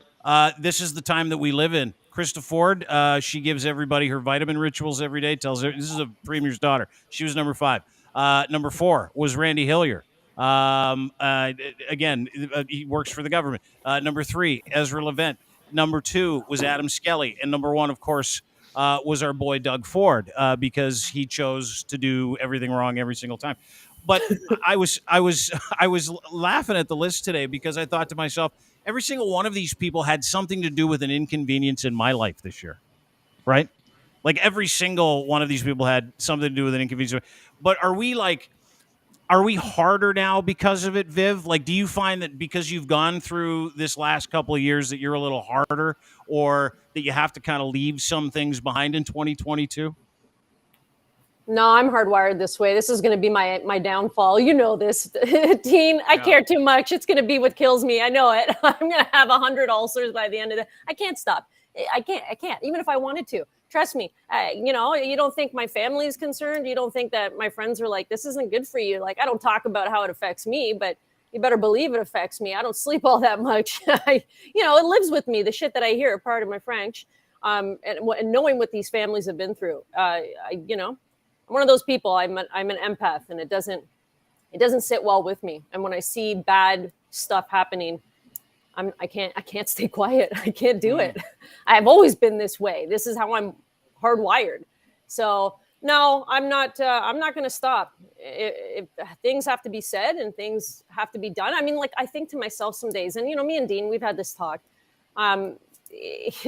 Sometimes I feel like I'm getting nowhere and I'm fighting and no one's listening. But then we'll have tiny battles where I'll hear from families and they'll be like, because you raised that, shit on social media, now they sent a mobile clinic to the home and that's going to save lives, like things like that. And then I'm like, oh man, okay, it's not total. Like I have some power to do some good. So then you feel like you can't stop because if I don't, then what's going to happen? Right. And I think about, what would happen right now? What situation can you imagine we would be in right now in long-term care if we didn't have that vaccine mandate? And I fought for hell for that. I fought for hell for that because I knew that was the missing link and that's what needed to happen. And that's the one thing I'm proudest of. The one thing I'm proudest of, that we got that mandate. And the essential caregiver visitor policy. Those were the two things that I'm proudest of. And it's worth all the sleepless nights and trolls. All the ulcers? And feeling uncomfortable generally with being in the public eye. It's not something that I like. I was never in the public eye before. I usually try to stay, quiet. Like I'm opinionated, but I never did media. Sure you do. Yeah. Try to stay quiet. Super quiet. I never did stuff like this. I never put She's myself super out quiet. there like this. Oh, I was always loud and opinionated with work and with my students and anyone that has ever known me since I was a child. But the pandemic facilitated this. I would never be in this situation right now if it weren't for the pandemic. Mm-hmm. Did you design your own shelves? Because they're impeccable. It's just, I know people ask me sometimes, it's hilarious. It's a billing bookcase and it's just random things I found, you name it, like winners or like, I've had some people say, oh, no one's going to take you. I had one person, I'll never forget this, say that you should stop having expensive antiques in the back because people won't take you seriously. I'm like, dude, this is like $15 from Winners. This was like from Value Village. Like, slow down. But you're like the really nice version of the Devil Wears Prada with that shit. It's awesome. It's all a facade. It's all a facade. What about you, Rob? Like, what is it like? You spent a lot of time chasing down dickheads over the pandemic, right? Yeah. Like you chased down Kevin J. Johnson. He hates your guts. You chased down Chris Sky. I think last count 2 million pictures of horses in place of Chris. Did you enjoy that? Yeah, because these are people that are, they're just trying to influence people to do the wrong thing, just enrich themselves and go against the greater good. So going after these people and kind of exposing their activities and what they're doing, it's a lot of fun. You get to meet a lot of like really great people with, kind of the similar mindset. And I think neither of them probably like me. Karima knows Chris doesn't really like me. He, I met him at the event that Karima was going to throw that got kind of destroyed by a bunch of idiots. Mm-hmm. And he came up to me and wanted to shake my hand, and then I told him who I was, and he's like, "Oh, you called me a pedophile all over Twitter." Yeah. As he's like looking up like this too. He's like looking up like this. It's about 4 feet tall, but it's you take the good with the bad. There's that I've become the target from some of Chris's and Kevin's followers, and Kevin specifically. Who's said some horrible things and done some horrible things that were all documented and passed on to the right people. But you got to take the good with the bad, and exposing these people to tens of thousands or hundreds of thousands online is going to maybe kind of wake people up a bit and make them second guess what they're reading online, or like what their friends are telling them, and just kind of like think for themselves a bit. Then it's all worth it. Do you guys think that they're going to slow down in 2022? Like, you think that this whole thing is going to kind of... Well, Kevin J. Johnston checks into an Ontario jail in like 2 weeks. So he's in there for 18 months. 18 months. He'll probably on flee. January 4th, I think, actually. He'll probably take off to Sudbury or something, Karima, we're going to have to talk about maybe getting someone there with a camera. Back door at 363. I know where exactly. he's going to be. Yeah. There's scooter access there. There's definitely some easy access to get Cream over there. But I think they're going to slow down. Chris Sky has been kind of deplatformed quite viciously in the past week, and that's how he spreads his message to kind of recruit new people to his movement. The channels that he currently has, his Telegram channel, is pretty much an echo chamber of a few of his followers and a bunch of like spam bots that just spam like Trump coin things all the time in there. I think it's going to slow down, and it's about friggin' time. It's been 2 years of this. Yeah. It was funny because Viv calls him Manthrax. Yeah, he didn't like that. That's when he came for me when I said amazing. that. So has that been for everybody? Because listen, we're talking about Chris Sky and we're having some, but Karima, like, has that been one of the great like Schadenfreude moments of the past year? It was like a week ago, not even, watching him get deplatformed. It was a belated Christmas gift for sure. I mean, It was some of what we had already seen in April when he lost his large Instagram account of like 250,000 followers, I think, or somewhere in that vicinity. So, you know, at the time we were like, oh, that's a big blow. But there were still sort of other pools that he was accessing. And now it was quick succession, where he was shut down on Twitter, TikTok, YouTube, Instagram, and he has a new Instagram account, and I think he's probably at like 10,000 followers, give or take.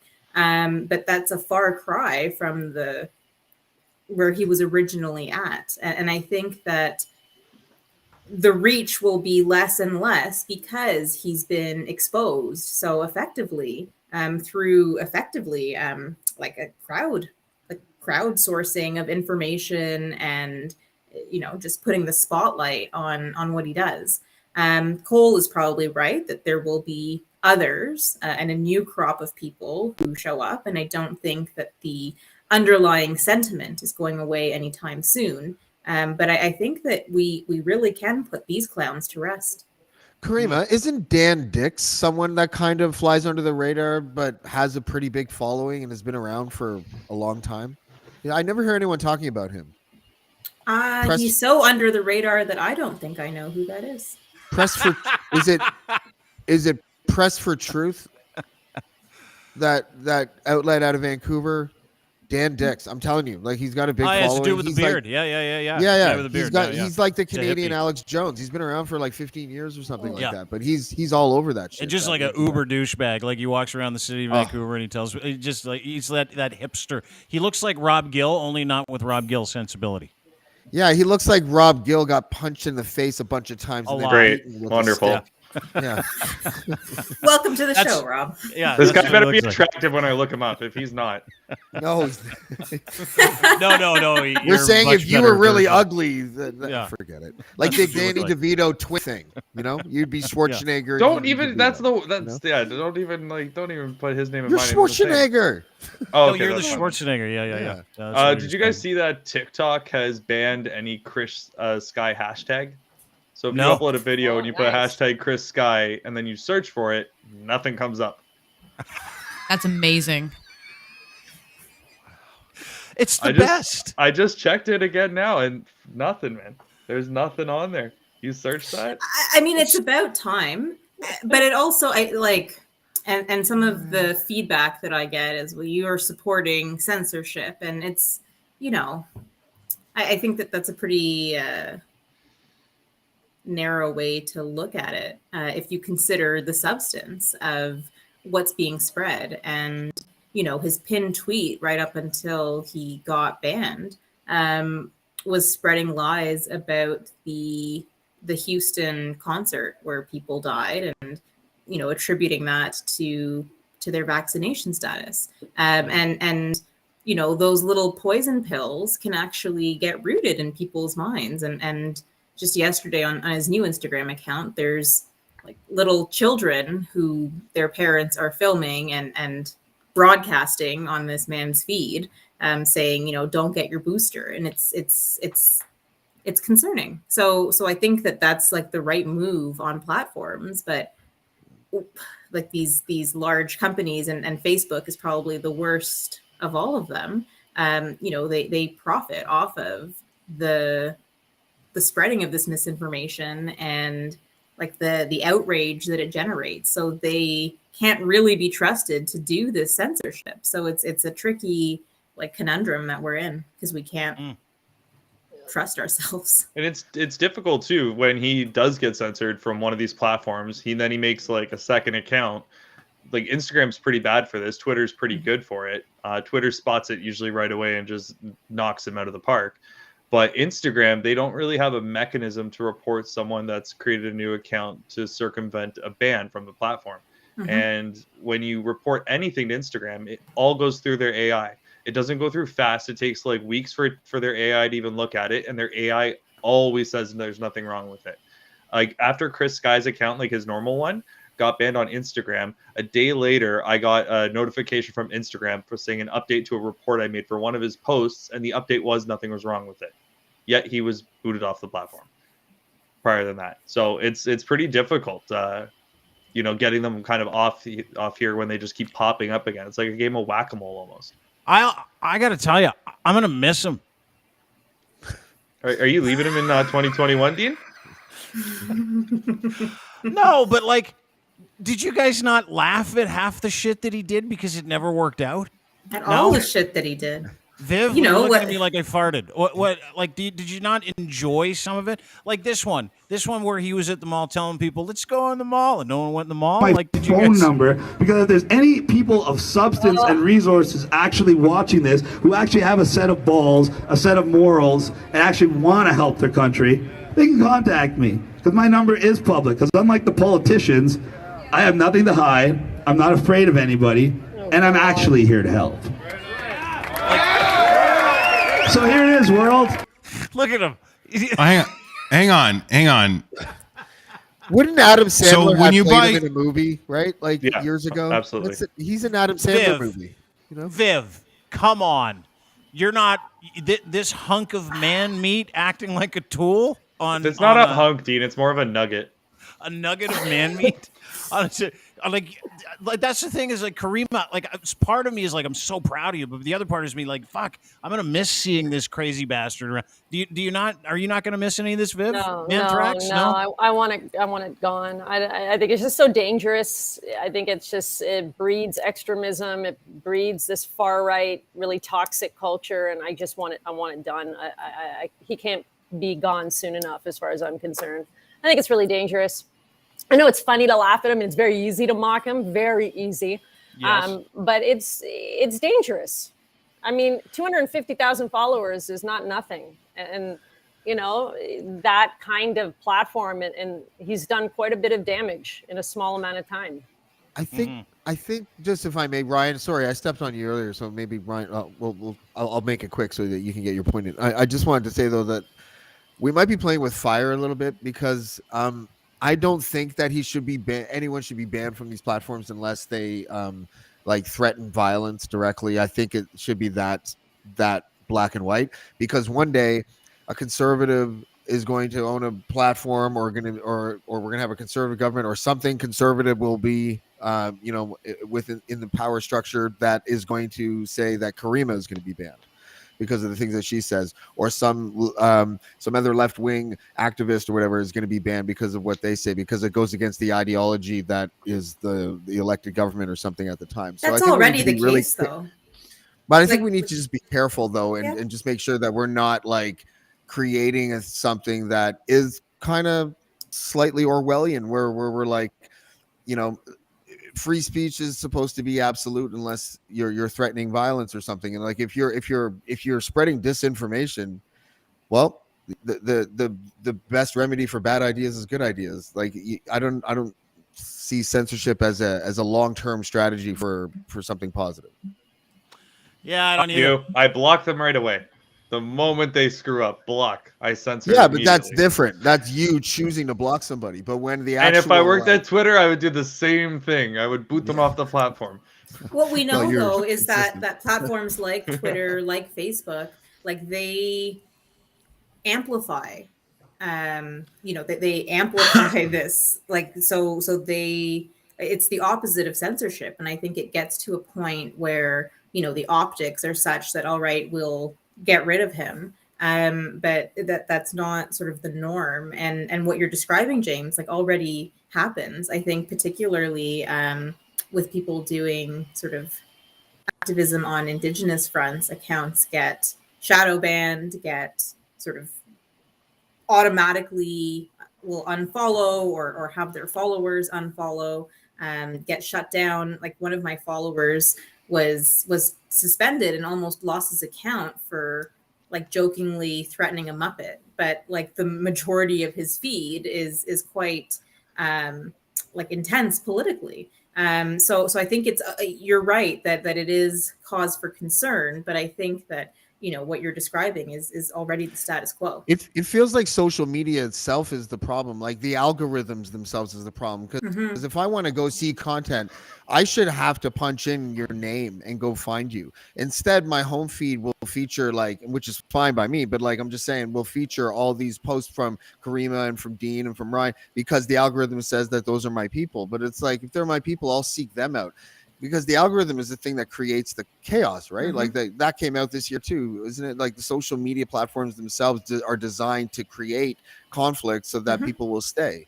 And it's like, since we know that, I feel like we should be fighting against algorithms for some fucking reason. You know what I mean? I feel like that is kind of the answer more so than censorship. I don't know. It feels like social media companies are more of a problem than Chris Sky is. Do you know what I think? I think it's weird because I think people should be allowed to make all the terrible decisions on their own by themselves, right? And I feel like we live in this super preventative world now where we're preventing people from actually seeing things and saying that's too bad, you shouldn't be able to watch that. Now, I know the whole goal here was to deplatform a complete loser and a total liar and a piece of shit. Like, that much I get.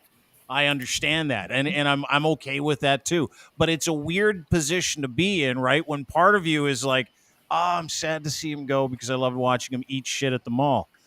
And then you're like, it's probably a good thing he's not on there anymore because he makes life incredibly terrible for people. Like these kids, we're going to put them on coming up in a few minutes. They're from, they were part of his crew. And do you remember the bus video where Chris was losing his shit? We're going to play it coming up in a few minutes.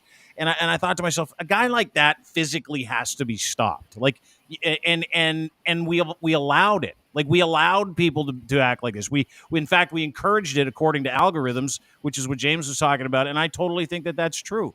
But at the same time, I'm like, I kind of wish he was still around because I found it almost incredible, Viv, that he was allowed to operate. I found it almost incredible, but at the same time, there was this deep appreciation for every time he ate shit or something went terrible. Do you know what I mean? I do. I mean, I get it. And I don't like censorship either, but I do think there's a fine line between when you sow disinformation and misinformation that it leads to violence. And there have been times when that happens more often than not. And it's a slippery slope. So I just generally, I see some of the people in the chat saying, man, surround yourself with kindness. And that's where I come from. So I have a hard time just personally feeling comfortable with people that thrive on discontent and breeding toxicity and causing just strife, which really does impact us all because, it's not for nothing. I mean, he's contributing to this pandemic going on longer than it needs to. People like that sow this fear about vaccines and spread, whatever information they are spreading wherever I refuse to look at it. But, I teach my students on vaccine hesitancy well before the pandemic and where it started from, with the autism vaccine and that whole community. And it's always built on misinformation and disinformation, and it does massive public health damage. And I think when it has that kind of large scale impact, I mean, I have a hard time ethically saying, yeah, it's okay to just let it go unbridled and don't temper it and don't moderate it. But I don't know. It's not like this is my area of expertise. I just, it's just how I feel about it personally. Remember when we used to just change a channel, though? That's all I'm saying. People this was the arguments of Republican senator wives in the late 80s when they didn't want to hear rap. They made the same arguments. Well, it poisons the social fabric. Well, dude, I used to say it all the time to people. Violence. Every time they'd complain at the radio station, they'd say, we were really upset that Dean did this on the radio today. And we would send them one letter, and the letter would say every time, change the channel. Yeah. Super fucking simple, right? Change the channel. But we don't live in that world because there's so many fucking crazy people that are telling us that Chris Guy's got the answers. I'm still Karima. He's been deplatformed for 3 days. I got so much hate mail over the fact that I'm oh well, meh, whatever. That I got called a satanic pedophile. I got called. I had someone's mom send them a message saying, we hear that Dean's evil because he's literally it is an amazing kind of thing because we all want information. We all go looking for information. We don't get angry when other people have, are lying or telling stories that aren't true. We just go, well, fuck, whatever. But for him, for some reason, because he became such a vector, right? And I think it had more to do with Karima actually legitimately saying, hey, everybody watch this. Like you just documented it and it grossed people out, right? Like, and you saw it in London. You saw him skeeve in London. You saw him steal in London. You saw him steal every time he went somewhere. And that was the problem that I had, right? And then the fact that he can't really organize anymore, that's kind of the big ticket for me. Like that's like that. Well, now I guess I'm glad he's off because he can't hurt people anymore. But then I think about it in other terms. I'm like, I'm kind of fucking glad he was taking money from those people too. I guess I can't have it every way, can I? I'm looking forward to watching the many trials he has upcoming. Yeah. What does he have? 4? Does he have 4 coming up? Is I that don't right, even Prima? know. 4 or 5? I know some. Yeah, something's got withdrawn. The death threat one. Mm-hmm. He has the Hamilton breach. He has the domestic assault charge out in middle of nowhere, Ontario. That one was withdrawn. Okay. But there's still. Isn't there a Thunder Bay one? Trying to run over the cop with his car, evading the arrest. 4. There's that. There's the one in Manitoba. Yeah, there's Manitoba. Calgary. Edmonton now. Edmonton. Yeah, Edmonton. Is there Lethbridge? I'm not sure about Lethbridge. Edmonton. I need to buy a map and put pins in it or something. Yeah. No, we'll be busy. We need Mark Saplinski just to remember all this data. Like, Lethbridge, Winnipeg. I don't think he's autistic, dude. I don't know. He just looks that way. It just looks like he is. Look at Viv just killing that champagne too. He's like, why not? Why not go for it? What does everyone have tonight? Like for drinks? Yeah. What do you got? Henkel? Oh, that's the good stuff. Look at you. Ooh. What do you got? James has 12 pounds of shrooms. That much I know. Jedi mindfuck. That could be a drink. Yeah. What are you drinking, Linz? I got a Bedfellows THC beer? Yeah, THC beer. Nice. That looks good. It's actually really good. Yeah. You got Jacob's Creek? Yeah. What do you got, Viv? You got champagne? Yep. You got shrooms? I got nothing. I'm boring. I got nothing. Rob, where did you get the eyes wide shut background to your camera angle there? Oh, I got a couple different ones. That's what I'm like. I just want to answer a question someone wanted to know, with all these charges, how has he not had bail conditions revoked? I don't know how he keeps evading it. It's they all misdemeanors, mostly.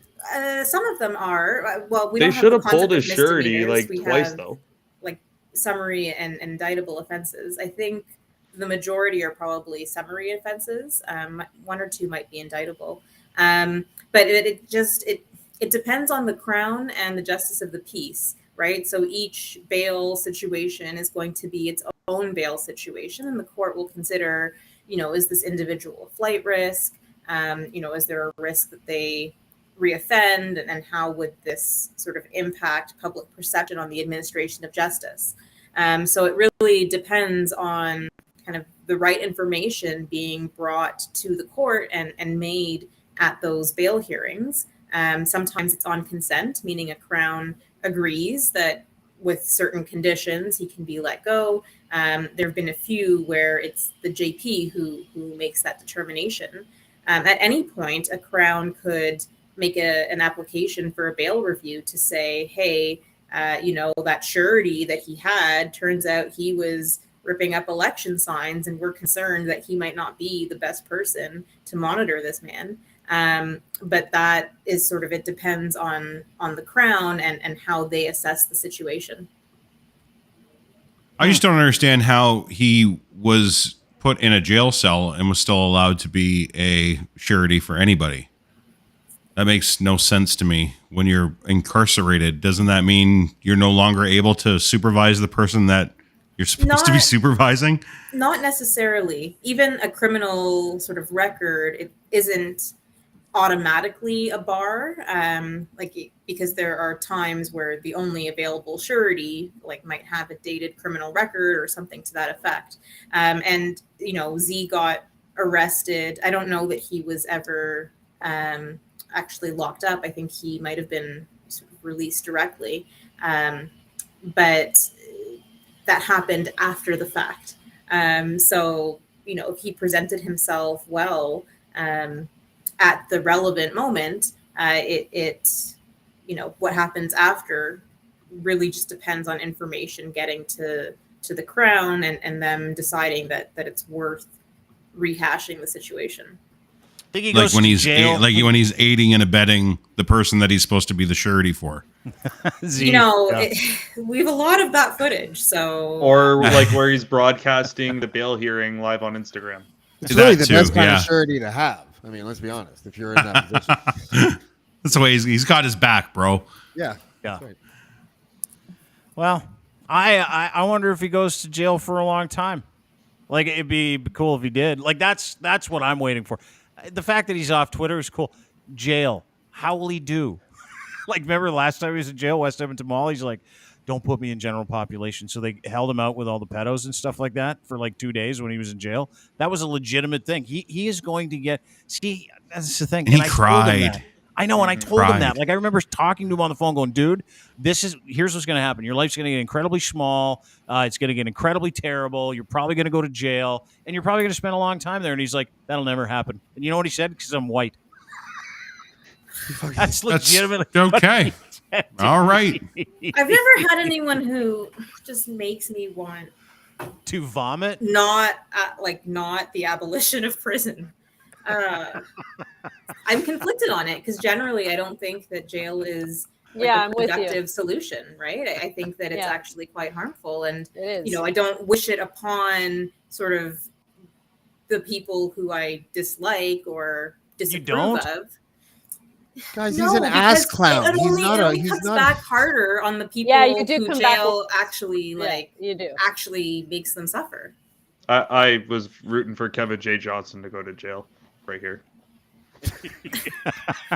Well, you're great. Your wish granted. He really never thought that he would. He thought that he was just going to skate on through and no problem. Yeah. And the transcript is really fun to read. It's a fun read. Yeah. Are you amazed that more people didn't go to jail, Viv? Like, when you and everybody here, there's a question. Like, are you kind of shocked? Like, that's what I hope for 2022, is that more people go to jail. And I get that everybody's like, oh, jail recidivism's bad. I get that. I think it's more about accountability. It's more about the lack of accountability. So jail is one thing, but it's the fact that, and I hear this from my poor families all the time, my long-term care families, like, and they'll come out forthright and say, how the hell are these people in jail for genocide and for murder and for, like, they don't pull any punches with this stuff. And it's like, at the one extreme, but I mean, the fact that nobody has been held accountable, nothing has really changed, nothing has improved, and it's like negligent Groundhog Day over and over again, and nobody is held to account. There's just no justice for these families. It's mind-blowing to all of us to sit here and go, how has nobody lost their job? How is it like they just swapped out, one minister for another? I mean, granted, I could not stand Minister Fullerton. I've never, felt that much. No way. Disgust for a politician. I really disliked her. The lack of, it's not personal. It's just how she just did not have any empathy for these people and just refused to be a human being about it and say, you know what, sorry, we messed up a bit. We dropped the ball. Like we own that. We'll do better. It was just none of that. It was like, it was a very out of the Trump, playbook. Like you cannot admit wrongdoing. Just don't do it. It's clear to everyone there's wrongdoing, but don't admit it, because then who knows, right? Mm-hmm. And I think that's been the most upsetting part, is this, there's just no accountability, no justice. No, there hasn't been. And there hasn't been, like, when it comes to parades either. Like, Karima, we talked about that dozens of times. Like, and I remember you saying, it's crazy because the police can go into like a shanty town and they can go and rip that whole thing apart. But what they can't do is somehow go and arrest some guy for going maskless and sticking his head in some guy's car, screaming about how the vaccine doesn't work, or blocking traffic. Like, dude, Karima, you followed this all year.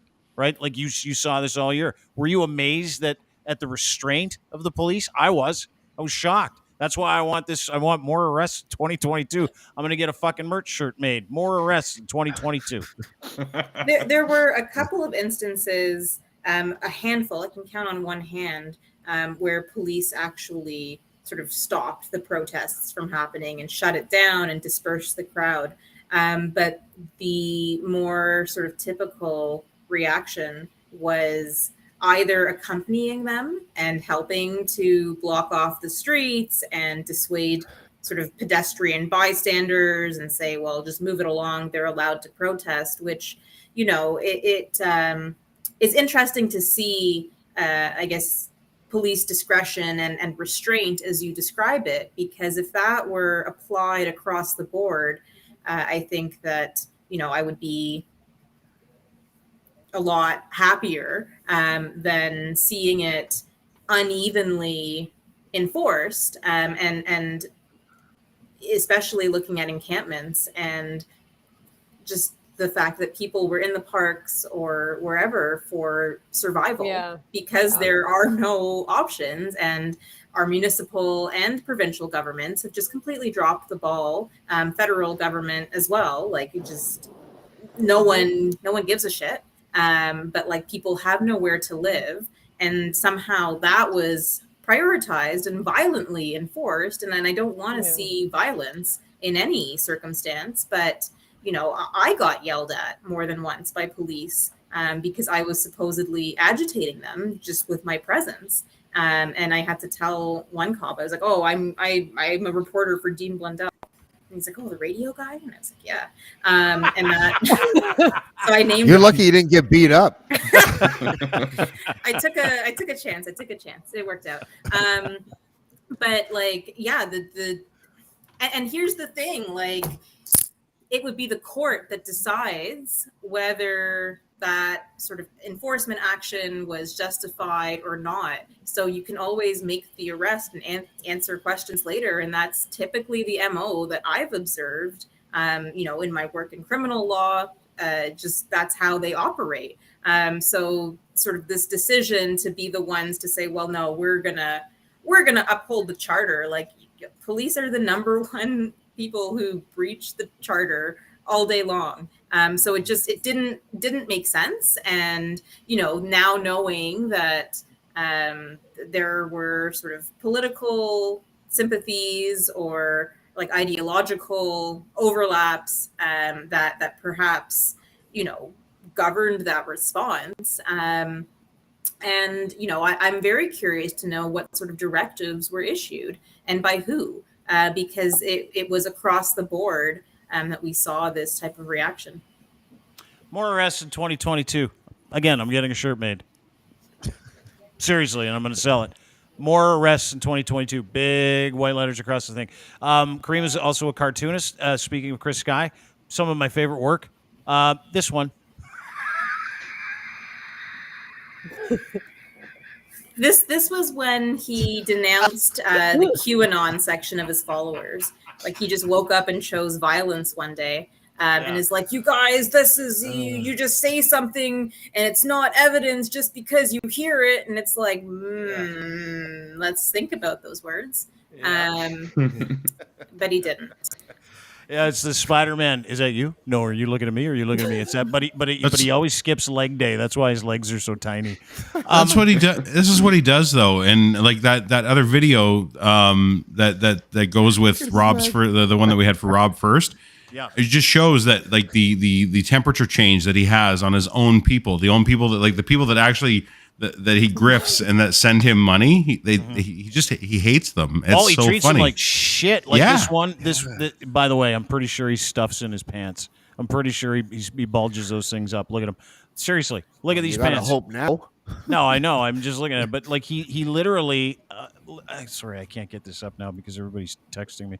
I'm trying to get this fucking thing back. Hang on, watch this. Look at him. You're right. He treats people like shit. Like take it down. Shit. If you want to crank on me, go ahead. I'm used to it too. It's 416 400 9994. That's his phone so that's number. 400 9994. So now you guys want to try and call him tonight? In the world has my number. Everyone in the world knows I have a plan against this. That sound was people calling him. like because it was being recorded. I thought he was being played off like the Oscars. I thought no, he was starting to get calls like right then. As soon as he gave the number, people started calling. But like within a day, wasn't it like a day that he posted the next video? Yep. Oh yeah, this one where he told people to fuck off. Oh, this is unbelievable. Stop calling me. Literally thousands of phone calls every goddamn second. I gotta start this again. He gives out his phone number at this rally because he's all ginned up, and this is the next video he puts out. Oh my god! Literally thousands of phone calls every goddamn second with fucking stupid people asking the same stupid fucking question. With his garbage bags in the back seat. My goddamn phone and asking questions I've already answered. You fucking idiots. I love it. Here's my number. Don't fucking call me. And then here's the thing: is that so people stupid. People still believed in him. They were still like, "That's our guy." And Take then he my goes, money. Go fuck yourself. Like the very next. He's gonna put out a line of gag balls one day. You watch. You guys aren't gonna miss this. You guys, no one's gonna miss this. Nobody. A little bit. It's not worth it. It's not worth it. It's not worth it. Yeah, I'm with Karima. No, we disagree. I know agree to you disagree. I agree to disagree. I'm gonna miss this kind of shit. Like he is a walking conundrum. He's a content factory for people like us. It's too bad he's such a piece of shit. Rob Gill, Happy New Year to you, sir. I really appreciate you spending some time with us. I hope you get a little bit better. Viv, you look terrific tonight. I hope you get just fucking wailed on the rest of that champagne. We love you. Yeah. I love you Both all of you. too. We do. Happy New Year. Thank you. for having Wonderful us on. work. Doing what you do. Yeah, don't stop. Wonderful work on both of your parts. Really appreciate your friendship. And I cannot wait to get to know you both better in 2022. So thank you for being here. Right back at you, buddy. Feel better, Bill. Cheers. Thank you. Bye, guys. See you guys. Happy New Year. Vivian Stamatopoulos, Dr. Vivian Stamatopoulos. She's got a few advanced degrees, so we want to make sure we get that in there. She's a hero. She's such a gem. Isn't she awesome? Telling you, you know Great what? designer. We've lost a lot of seniors in long-term care, but at the same time, we've saved a 1,000 more on top of what we lost because of her. Yeah, I think so too. Lindley, are you drunk yet? None. Yes. You know what? Karima, ask him if that's relevant. She's my lawyer. Ask him if that's relevant. My Objection. wine glass too high. Ashley's had 4 glasses of wine, and that's 4 more glasses than she's had all year. Just so you guys are aware. Oh, this is going to be fun. It's going to be a sprint to the Sipsy. end. We got 45 minutes left in this show. It is One of the business. things, Karima, are you going to put together a book of your cartoons? You have to. I think I should. Yeah, I'll buy it. Like it is, they're so fucking good. I was going through the cartoons because we were loading them in, and there's no way we're going to get to all of them. By the way, like That's okay. I apologize, but there's no. But I'm looking through these and I'm thinking to myself, my God, these are fucking better than I remember. And the incredible part is, and if you go to Karima Rules, which is her Twitter feed, you can actually see all of her tweets. And she posted a whole bunch of cartoons that you went through this last year. You documented how this whole thing has been going over 2 years with cartoons, and some of the symbolism in it is unbelievable. Like when you look back and you look at the work that you did over this last year, can you kind of not believe it sometimes? It's surreal in a certain sense, and it's like, wow, I'm glad I forced myself or made the time to do that. And there's other times where it doesn't happen, but on the whole, I think it's a good lesson in like consistency, and that consistency pays off, and it's less about sort of your motivation at any given point in time, and just you continue to do what needs to be done. It's a really cool, dope-ass way to do political cartoons, which were always stuck in that old British style, the pencil, whatever. And you totally taken it to like a modern place, I think. I have a question. I have a question for Karima. Obviously, because this is like the first year or first time that you've done this for an extended period of time. Did you forget like as you were doing your Requiem, like the last week or so, did you forget about some of those cartoons and re-laugh as hard as we did? Because I laughed so hard at some of the ones that I forgot about. And I remember laughing just as hard when I saw them the first. Little gifts that keep on giving. Yeah, I'm so it was glad. so good. I'm glad that that's the Your case. your little Easter eggs in every one of them are my favorite. Like it's almost like a Where's Waldo, where you have to really pay attention to try and pick out the gems inside of it. They're fucking brilliant. Yeah, Brilliant. Yeah. I still have another like 30 to go. I fell off, so now there's. Well, you've only got 40 minutes, so you better get on it. Yeah. Some of them I had forgotten. And it's like, oh wow, that was this year. That was 3 months ago, or whatever. And it's good to have something physical you can go back and look into and not have to read a lot. Yeah. I was gonna say, what a way to mark the passage of time. Yeah. Yeah, in a fun way, right? Like everybody can see it. This is some of the work that she did this last year. This is one of my favorites just because you got the tomato sauce behind him. This is Reverend Henry Hildebrand because he said, I'm not a violent pastor. Oh, yeah. Remember that? And then you put this together. That's one of my all-time fucking favorites. I'm not a violent Very pastor. well done. At the Another time, one, Kevin. Go ahead. Oh, sorry. Go ahead. Oh my God. No, please. No, at the time, I heard him say, "I'm not a violent pasta," and that's why. And then it was like Elmer, and I was like, I don't understand. And then I listened to the clip again, and I was like, holy shit! Why is he saying he's not a violent pastor? That's fucking weird.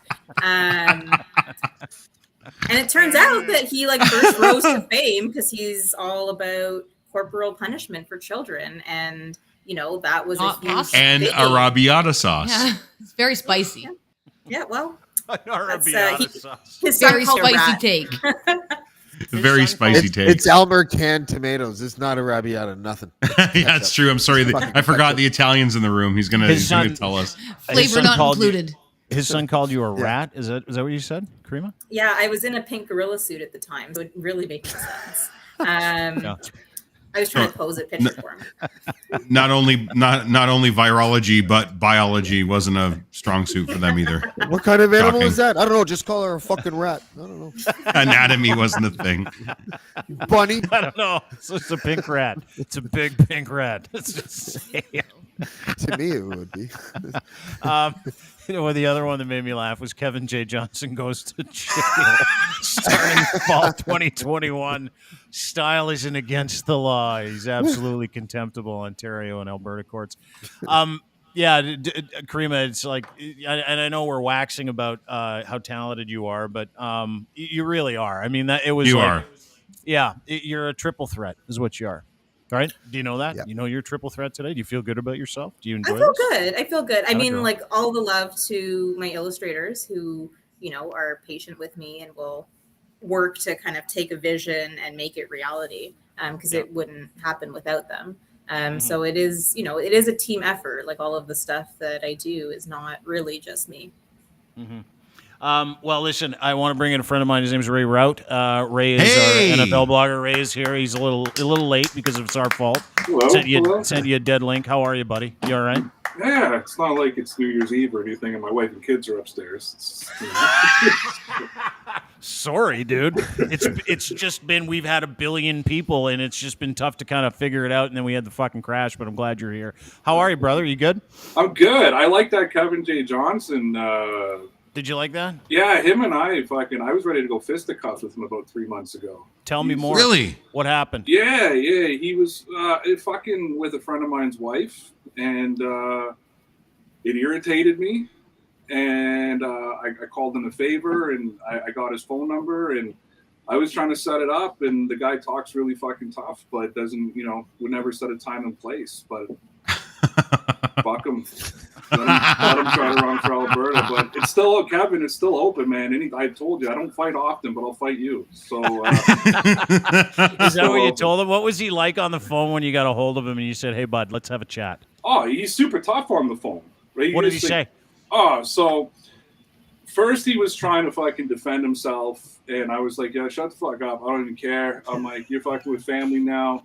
I'm like, we're going to have a fucking problem. I'm like, just tell me the time and place. And then he got tough, and he started telling me that he's got backup, and I said, I don't give a fuck what backup you have. I said, bring all the fucking backup you want. You're going to need all of them. I'm like, tell me a fucking time and place. I said, are you in Sauga now? Are you in Alberta? Like, where are you? Like, let's figure this shit out. I want to go at it. He swore at me a whole bunch. He called me something about some left-wing bullshit. I can't remember. Anyways, he just kept giving me rhetoric over and over and over again. And at the end of the day, it was a 15-minute conversation, and we never set a time or place. But it's open, Kevin. So if you happen to be watching, I don't know if are you in jail right now? I know you got fucking arrested. Be a good warm up for prison. So what you're saying is he doesn't have your vote then? No. Okay. No. Just checking. What was he saying about your buddy's wife? My buddy's wife's a reporter. He was just harassing her, saying some shit. Obviously. Oh yeah, that's right. I remember that. Yeah.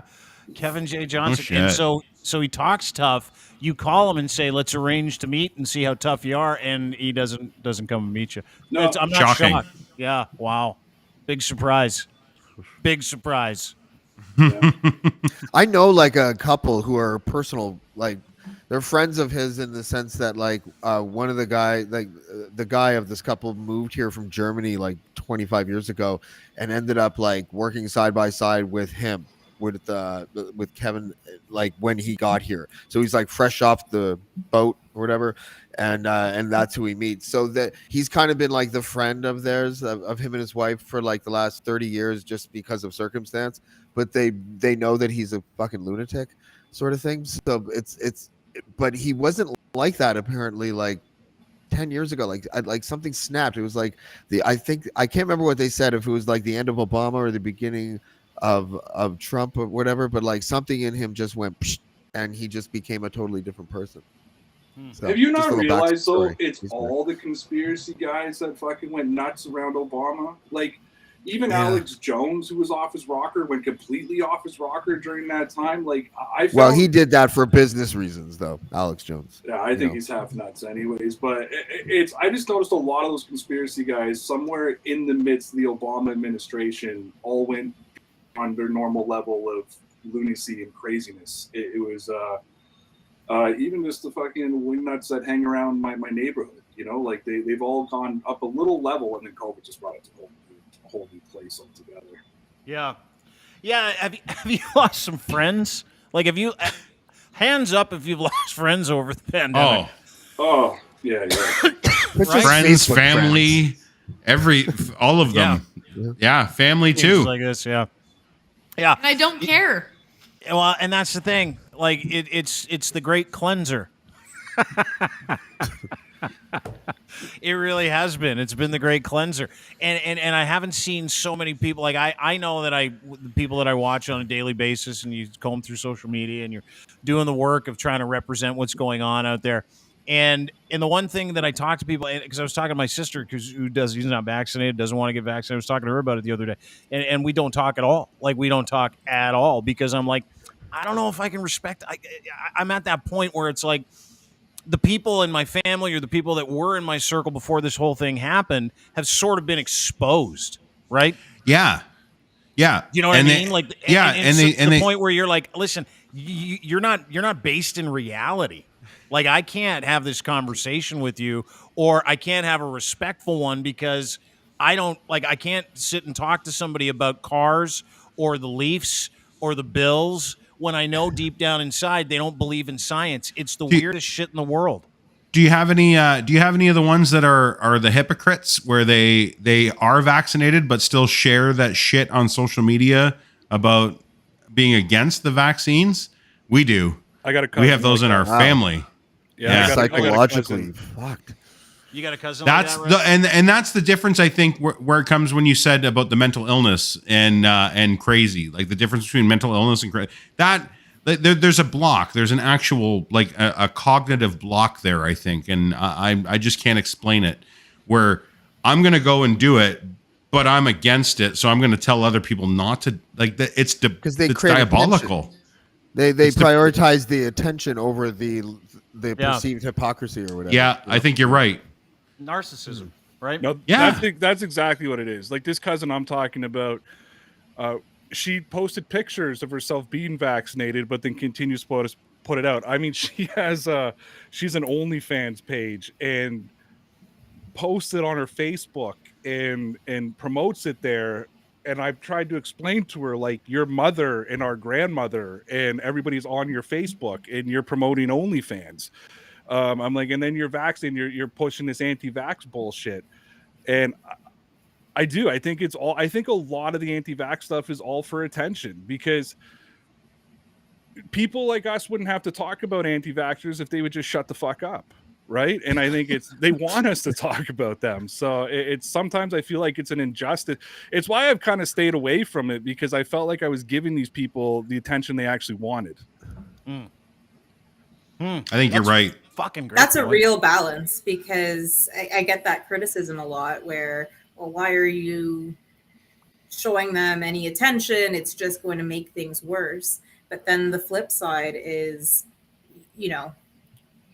what's happening within those communities, and they are communities. They've built their own communities in part because they've been shunned, I think, from existing social networks, or they've dragged their social network into this.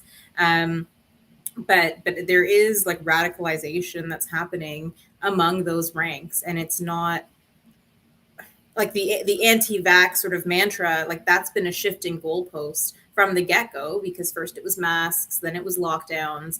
Then it's anti-vax, but it's not really about any of that. And actually, it's just this fertile breeding ground for, political ideologies that I think are concerning and should be of concern. There's still a big apathetic. Sorry, go ahead, Dean. Sorry. No, I was just going to say, one of the things that Ray said about his cousin's OnlyFans page that made me want to ask one question. Have you looked? I was just going to say. Everybody asks me that same question. No. But as part of you kind of wanted to look, as part of you was like, maybe I'll just get a subscription for a month to see what's going on. I wanted to see how fucked up it was, because we share a last name, and it's I have the a fucked little up part would be seeing it. Yeah, and that's what stopped me, because I have a little bit of a following, and a few thousand people, and we share the same last name, and I didn't, I wanted to see if it was fucked up. I tried to convince my sister to do it, but she wouldn't go on and look. I even offered to pay for it. Try to get your sister to do it for you? Yeah, I offered to pay for it, but she wouldn't do it. I said, it's different if you go look. It's so funny. I don't know. It's not different. It's the same. No, see, that's different. the thing. I would have to look. I would have to check it out. I'd be that guy that would be like, here's my $30. I'm gonna have to check for the month of February and see how this is going. I'm just gonna take it. Yeah, I'm just gonna take it out of the Christmas card money this year. You normally give you 50. I'm only gonna give you 20, just so you know I gave you 30 already. 30 for your OnlyFans. Yeah, exactly. That's thankfully I don't have any family members doing OnlyFans. But listen, Talking Football with Ray is his podcast. Ray Rout is our NFL podcaster and broadcaster, and he kills it. He is all over. He's like sucking the juice out of the Buffalo Bills fans as we speak. He's tapped in. So go check out some of his stuff at deanblundell.com, and you can also go to Talking Football with Ray. That's on YouTube as well, and at DPN_Ray. Is that the email address? Is it correct? That's yeah. He also does he does our 2-minute drill every week on our show. Yeah, and he's the best CFL color man. Oh fuck, that was ever. the highlight of my year, by the way. So by the way, I don't know. Did you know that you have CFL players who watch your show? It's I meant to tell you that, because I got a couple of DMs of some unhappy people. Did you really? The amount of shots shit. I take at the CFL. Yeah. So. Oh shit. I mean, I'm not. That's more about them than I'm you. not going to Fuck stop. that. Like, I'm not going to stop. But I just thought you should know. Like, Please don't. I was gonna say don't worry, because it's probably like they have to like pay. They have to buy the prepaid cards for their internet, so they might not even. Yeah. have I say But I a was gonna couple of say- them might work for me, so I don't know. You know what I mean? Like, Oh. maybe, so, but Sorry. yeah, no. There's definitely CFL. They're ex players. CFL players, man. So they're below the poverty line. So you got to be careful. Yeah. Gotta be nice to him, yeah. But listen, Ray, we'll be nice. Thanks so much for stopping by. I know you're busy. You want to go and finish up the evening with your family, so thanks for doing this, pal. Thanks for Happy having New me. Year, Ray. Happy Talk New to Year, you guys. soon. Everybody, see ya. Ray Rout, wanted to squeeze him in to say hi as well. Oh, fucking great Great guy. I don't know if anybody else. Am I the only person that would creep their cousin's OnlyFans page just a few times, just see what happens? Am I the only person? No, I would. Honestly, I would. I looked at a coworker's daughter's once. Did you really? Ooh, really? It was it freaked me right out. I was like, "What do you mean your daughter has a page?" And they knew about it, and I was like, "This is a lot. Like, do you want to talk to your kid?" Yeah. You want to talk 19, to your kid? but oh my god. Was it hardcore? Was it the weird stuff? Yeah. I'm not into it. I just do OnlyFans for the cooking shows. Anyway, time to move on. Is that where you got your bread recipe? It is. Yeah, I got it from OnlyFans cookies. What are they? Top? Okay, no. No. A lot of cat emojis. Yeah, a lot. So Karima, we've got about 25 minutes left. And we've got Carrie and Jeremy standing by, I believe. Are you there, Carrie? Jeremy? You guys there? Hello? Carrie, Jeremy? Were they in the backstage? I think they have the link. Wow, this is so radio. In the backstage? Well, it's not radio. I know, but it sounds like radio now. You there? Carrie, Jeremy, you there? Yeah. You're live on there. Serson, you there? No. Tom Serson? Nope. No Serson. There he is. Tom Serson, can you see us? Can you hear us? Tom? Yeah, I can hear you. Thank you. Nice to see you. How are you? Good. Thank you for having me on. My pleasure. Karima, how do you know this man? Well, some of you may recall last month, actually, there was some explosive footage from the inside of Chris Sky's RV. And I think that, this plus his meltdown in Nanaimo really cemented the public image of Chris Sky as an unstable, dangerous, and abusive person. Piece of shit. Yeah. And Serson report here was responsible for getting that information out there. And Carrie and Jeremy, if I don't know where they are at, but they were on the bus sort of witnessing that, and the three of them and myself exposed that shit basically. So that's how I know him. Yeah. Okay. So let me backtrack. Tom, you've got a little outfit there called the Serson Report, correct? Yes, sir. Tell me about it real quick. I just do local reports on happenings within Ontario. Okay. I look for a lot of fraudsters. My last big expo was on Ed the Sock, if you know who Ed the Sock is. I do, yeah. Yeah, Bert, very similar to Chris Guy with his scamming of the audience. Yeah, and that's how I came across Chris Guy, just exploiting Canadians. Yeah, and you do a great job, Tom. And are Jer and Kara there? Are you guys there yet? They say that they have some issue connecting, so I'm just telling them to retry. I don't know if you want to play the RV. Yeah, I'm going to play the video. This is it's a great idea. This is the video. Oh, sorry about that, Tom. I love Tom because he's just hauling on. What, is that a joint, Tom?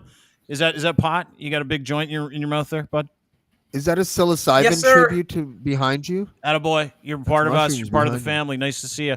Well, listen, I'll play the video. This is the video we're talking about. And it literally was this video, if you remember, shook Chris Sky's world. I believe this was like the work that Serson did with Karima and with Jeremy and Care to put this out. I believe, if I'm not mistaken, Karima, you can say I'm wrong if I'm wrong.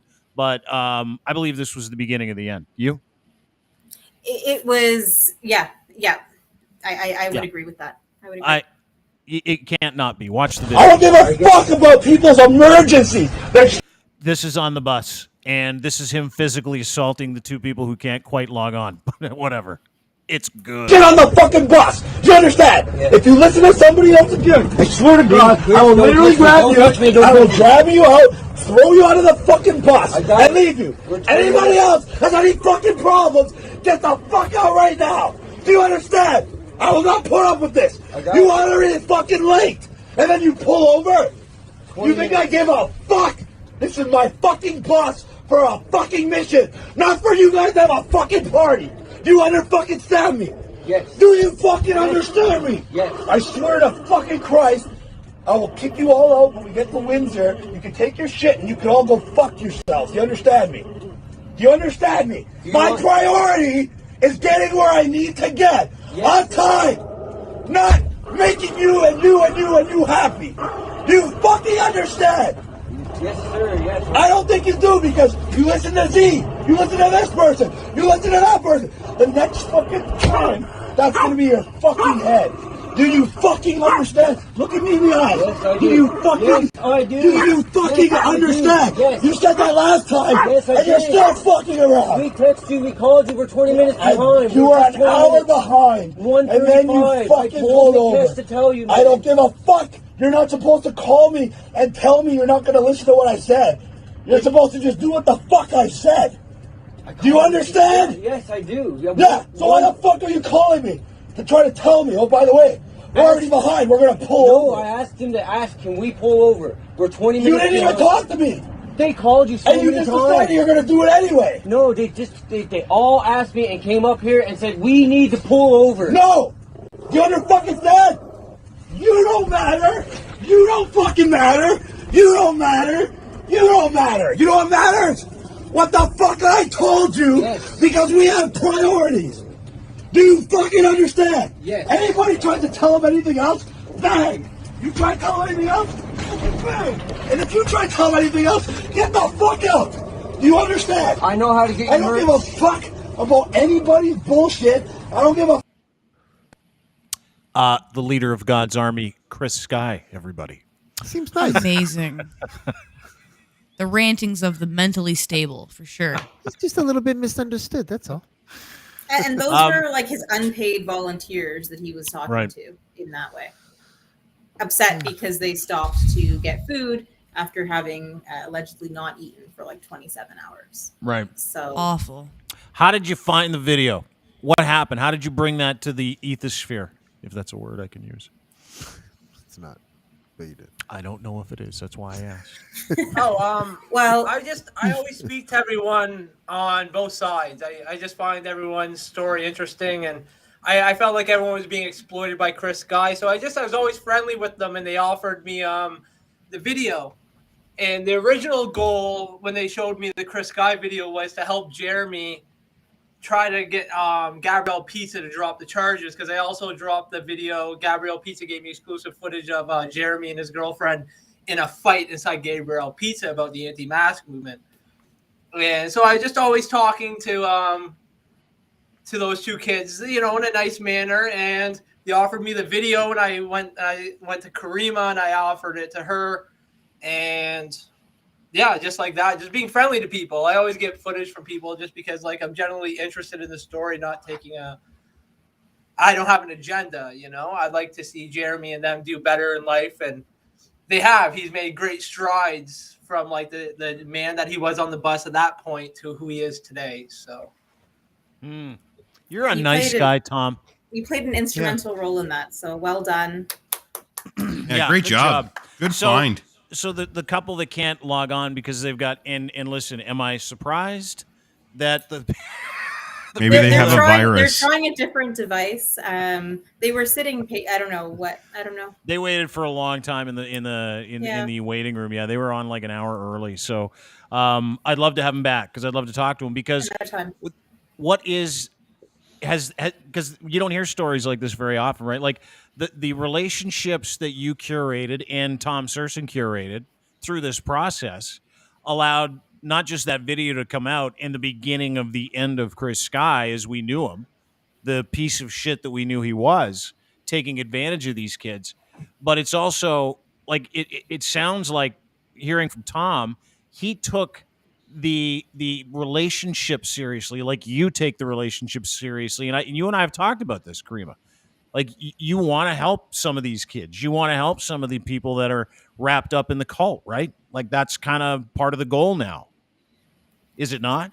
It absolutely. I mean, what's the alternative? Because, even if the virus were to disappear tomorrow, I think that there has been such division sowed over the past 2 years that, it will take a concerted effort. And kind of approaching politics, because it's all political, from more of a place of kindness and understanding. And, it's counterintuitive, because how do we extend grace to people who, are potentially causing harm and prolonging this issue, and are being selfish and dangerous. And I think it's because that's our only alternative if we intend to continue living as a society. No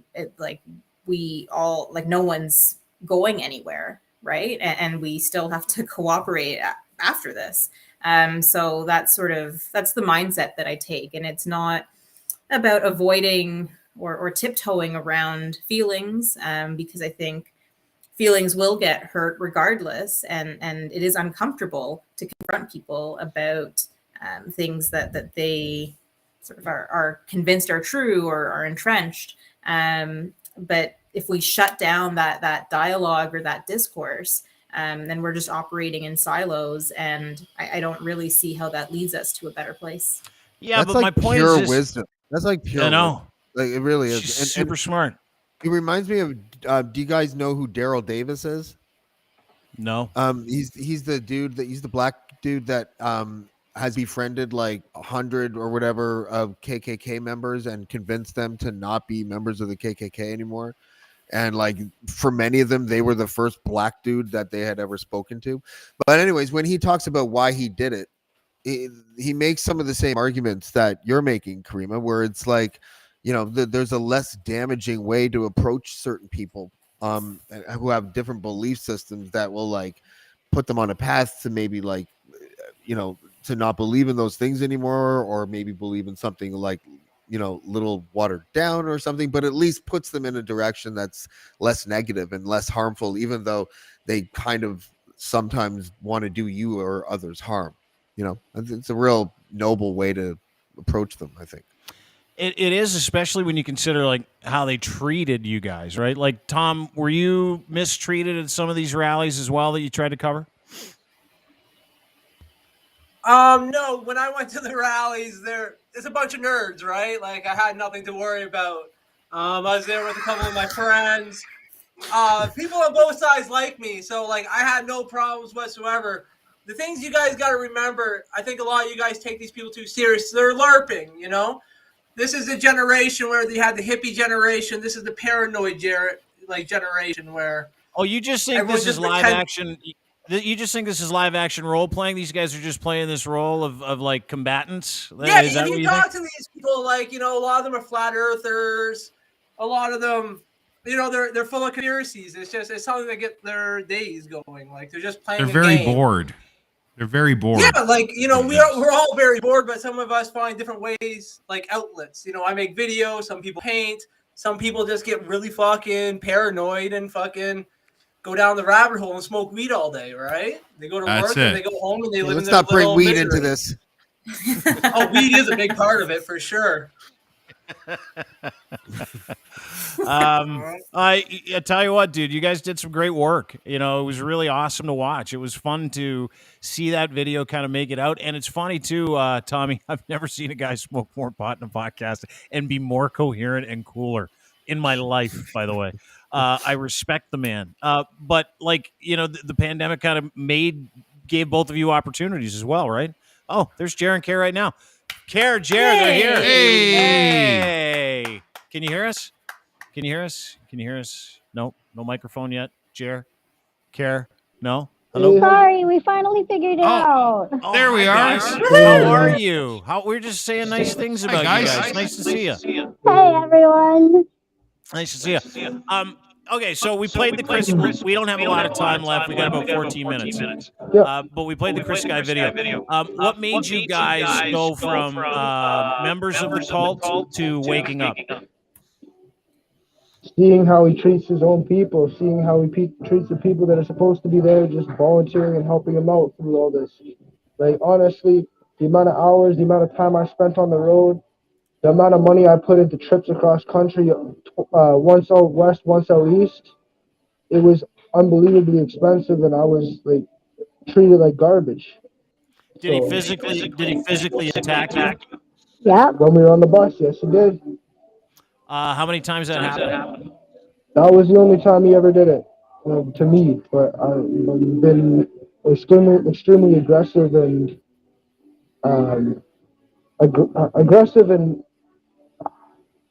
just a disgusting POS. He's just not a good person, like at all. He's just frightening, absolutely frightening. He's extremely frightening. He has absolutely no respect for women in general. He has no respect for anybody except for his own self. Mm-hmm. And his wallet. Yeah. So how much money did you waste trying to help him? Going across country the first time, it cost me $7,500 of money that my family lent to me to go on the trip. He charged you $7,500. No, I had to pay for all my own expenses, hotels, everything. I was basically slave labor, if anything. Mm-hmm. Why did you join him? Because I don't know if you guys know this. There was a group of people, this guy, that girl, all of us, that were like, he's crazy and abusive and fucking insane. To be honest, I had a strange feeling about him kind of from the beginning, but I trusted in Jeremy, and he was kind of like, hey, give me your trust, this one time, and if you should prove me wrong and your gut is right about this guy, then so be it, and I'll never not trust you again. And I just was like, I don't know. He just strikes me as not the greatest person. I mean, he's very about self-worship and everything like that. So I just wasn't very, very sure, but I trusted Jer, and yeah, now here we are, and we just see him for what he really is. But at the same time, as there was a lot of bad, we're also kind of grateful because it opened our eyes not only to that he's a disgusting, non-human thing, but also it made us sort of reevaluate the way we approach things and our approach and the way we talk to people in general too. How? Approaching with more love and acceptance and understanding that we don't all see the world from the same angle. We don't all see it from the same TV. We don't all hear it from the same people. We have different perspectives, and we can't base one person entirety off of the two things that we may disagree on, the mask and the vaccine. We may disagree on that, but at the same time, we still have to realize that there's so much more that we can connect on, and we got to show love to our neighbors and our fellow men and women, Yep. Instead of approaching with anger and hatred and despicable behavior like he has. Yep. Mm-hmm. Are you going to get vaccinated? Has your mind changed at all about? I won't get the shot, but I respect everyone's choice. I respect that everyone. If someone decides to get it, good on them. If somebody doesn't, good on them. We're all human. We're all supposed to be together through this. How about you, Carrie? I won't get it just because, for personal reasons, as well as I was sort of exempt from all vaccines a long time ago from a doctor. So apparently this one doesn't count, but I mean, with the blood clotting disorder, I'm just going to play it safe. All right, I got it. No, listen, I don't want to talk to you about your vaccination status. I just wanted to ask you if your mind had changed about, hey, listen, we're following this guy, and he's this much of a piece of shit. I can guarantee you all the rest of them are, by the way. Are we maybe following the wrong people to follow? Yes, and should we maybe open up our minds a little bit more? Do you know what I mean? No more following. 100%. Be a leader in yourself. Stand in your own light. I learned one very, very crucial thing the night we had that interview with Thurston. His friend told us, stand in your own light. Be your own person. Don't follow what everyone else is doing. Don't follow the trend. Do you guys want me to kick the shit out of him for you? Yeah. I'd like to see that guy rot in a jail cell, if I'm going to be completely honest. Okay, I got to ask you a couple questions. You're around him a lot. Do you see any drug use? Oh, yeah. In Moncton, he was on 2CB and psilocybin mushrooms, a bunch of other shit. I don't know what. Let's not bring mushrooms into this. Yeah. You leave James out of this. I won't lie. Jesus I Christ. once in a while indulge in the same thing, but only on microdose amounts. You know. I don't, man. I never do mushrooms. See, look at you're not vaccinated. You don't believe in masks. I'm vaccinated. I believe in masks. But you and I both agree that pot and mushrooms are okie dokie, bud. Yep, pot and mushrooms. Yep, sure is. Did you ever see him hit a girl, hit a woman, hit his wife? I never seen that, but I've seen her crying after arguments with him a long time. Like one time we were in Parry Sound, Ontario, and they had an argument, and she literally just left. She literally left the restaurant we were eating at and walked up to the top of the Parry Sound lookout and sat in the freaking bird cage up there for like a good hour and a half. So normal behavior. Does he actually buy his pants at Gap Kids? Oh, I wouldn't be surprised. They're like pajama pants, and then with the little dance moves he does, like with the gorilla jumps and all that. Does he have a nickname for his teeth? I have my own, and this actually came from Levi's Hip Hop. Big Bite. Big Bite. Yeah. Are you guys celebrating somewhere tonight? We just spent some time with a few friends, and that's about it. All right, listen, I'm going to let you get at it. But I'm going to have you back on at another time when we're in front of a computer because I got way more questions to ask you. But Happy New Year to you. Happy New Year, guys. Happy New Year to all. Yeah, you bet. Take your life and make it a good one. And we'll talk soon. Okay? Peace out, guys. All right, Bye. Cheers, guys. Happy New Year. That's a cute couple, Karima. You know, it's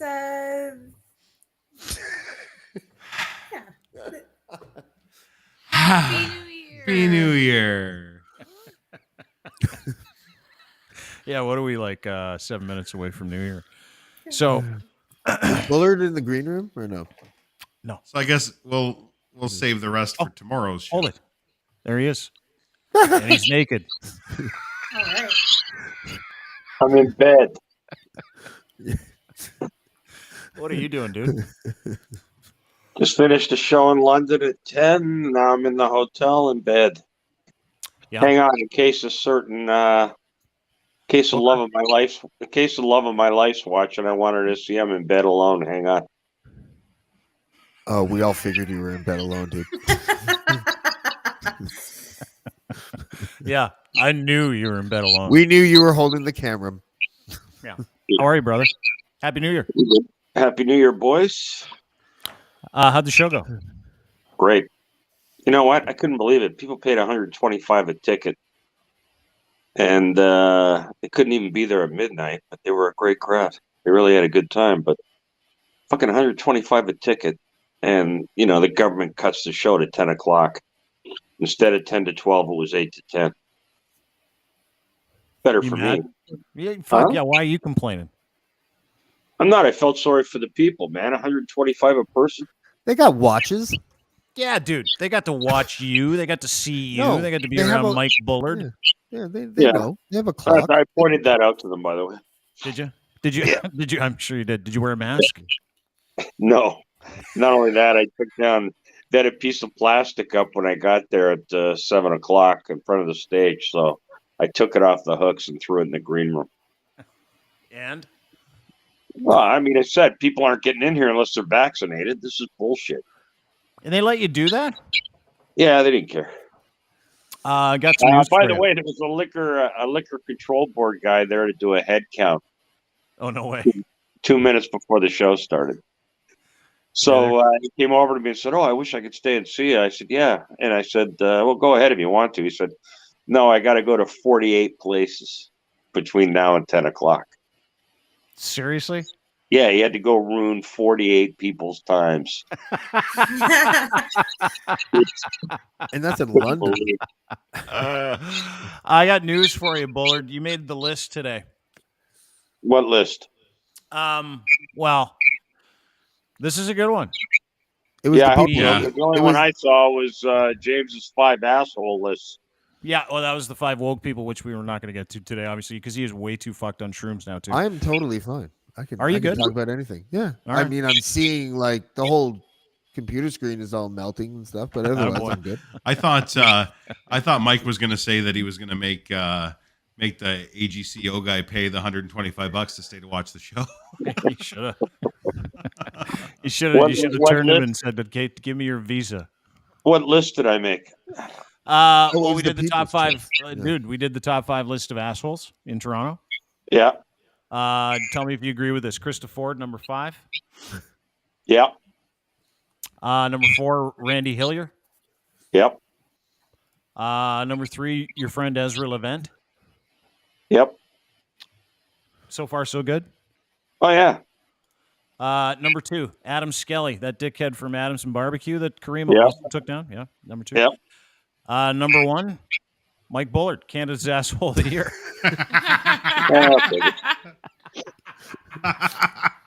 I don't give a fuck as long as I came above Krista Ford. I don't care. I love it. James mocked this up for us. He says comedian responded to the news by telling everyone's mother to go fuck themselves. No. No, just kidding, buddy. The number 1 dude, Dougie Ford. Did we nail it? Is that a list? Yeah. You like the list? Yeah, I put a thing out on Facebook and Twitter the other day saying the situation we're in, like everybody had to take a 50% pay cut tonight. Everybody in entertainment. Yeah. And, it's because they cut the numbers, all that bullshit. Anyway, I said, I don't blame the venue owners because they've been through hell. They didn't get anything. Entertainers didn't get anything out of the government. But I said, you know what? You're talking about 3 guys that I blame for all of it. Tory, Ford, and Trudeau. 3 guys who probably hate each other's guts, but they have a ton of shit in common. One is they never had to worry about a car payment or a mortgage payment in their fucking lives. Yeah. And I'll tell you something, man, until we start electing self-made people or until they start running, we're going to be stuck with assholes like these 3 forever. By the way, did Tory make that list? Because he should have been on top. He made it to Made James. my list. He made it to James's list. Yeah. He made it to James's list right here. He put some tampons and maxi pads in the fucking piece too. And John's sporting a nice nose hair there, I see. But I don't understand why everybody hates John Tory. I like him. I mean, he's a buddy of mine. He's not my premier, and I don't have anything to do with him. And I know he's woke, but why do you have an issue with him? Because he sticks his fucking finger in the air every single day. And then he gives his opinion on stuff, I don't understand people who have 25 million fucking bucks in the bank and won't address power and won't say what they think. Yeah. I don't get it. What do you got to lose? And by the way, even if he goes through all his money, I think his wife is the heiress to the American Van Lines fortune. So I just don't understand somebody who's loaded and will never give his opinion on anything. It just goes with the flow. The guy makes me sick. And it started when he put himself on the police board. And I worked with him at 1010, and I could tell you the guy was always a power monger. Really? So also on the Rogers board too, isn't he making like a cool Oh, chunk that of one change really from the cracked Rogers me up. board too? That one really cracked me up when the daughter was bitching about it the other day, saying he was at a Martha? 10-hour meeting, and she's crying like crazy. And I tweeted back to her and said, "Excuse me, but aren't you one of the fucking people who pays them?" We Cheers, made it to everybody. midnight. We Woo. made it to midnight real quick. Midnight. Happy New Year, everybody. Happy New Year. Cheers. Happy Cheers, New Year, Happy boy. Year. Happy New Year 2022. Yeah, I hope it's a better year. I really do. I hope it's a better year for everybody. I hope everybody else has the same feeling I do, which is like, fuck, yeah, we've been through like 2 of the worst years ever. It can't get, like, how can it get worse? Right? We at the tail end of this thing. Yeah, I think we are. The What's fact that? that Mike was saying that they actually cut the entertainment by 50%, like paying the entertainers tonight 50%. I'm glad to see that he's making it up by piping this broadcast onto his OnlyFans. That's what I wanted to give you, some kudos for that idea. That's pretty. That's a lot of chest. That's a lot of chest, Bullsy. I can't believe I turned the volume down on Turner Classic Movies Key Largo for this shit. We just wanted to say hi. That's it. We just want to say We hi. love you, Happy Mike. New Year. We love you. We're going to talk to you again in the new Love you year. too, We're happy boys. you're doing comedy again. Really happy you're doing comedy again, and you're still Yeah. one of my favorite interviews, and I can't wait to talk to you again in the new year, brother. You guys too, pal. Love you. Love you too, buddy. We'll talk to you soon. Happy New Year, Mike. Back doing shows again, which is awesome. Happy New Year. Love that guy. Love him. I do too. Well, I Karima. can't believe that. What do you mean? Half naked Mike Bullard. Yeah, That was right so on the show. exciting for me. Was it really? Oh my god! It's like I grew up watching you, and you don't even give a shit. You're here with no shit. Oh, I could send you some photos. That was a big deal for me. Karima. Appreciate that. Yeah, dude, it's not somehow it's just not weird for us. No. You know what I mean? No. Like somehow I'm it's sure just I'll get there, but that was big for me. well, there you go. Yeah. We call that Wednesday here on the Dean Blundell Show. Karima, we did this show because we just kind of wanted to chat with some people and we wanted to kind of go through a few things, and I think it went great, even though we had a couple of stumbles. And but I wanted to get your take on 2021. I mean, some of the things that you touched and the way that you went about your business was pretty incredible, right? And with the denouement, if I can use that word, that's a word, James. Denouement. It's more than one. It's more, isn't it? No, it's denouement. It means the end, the result, the end of a book, a denouement, rising action, falling action, denouement. Anyway, forget it. I don't want to get into English with you guys. It's too late. I don't want to get into English. But we don't speak Spanish. I'm sorry. Tell me, Karima, like, take me through your journey. What was this year like, and what do you want to fucking leave behind next year? Because the rate you're going, it's unsustainable.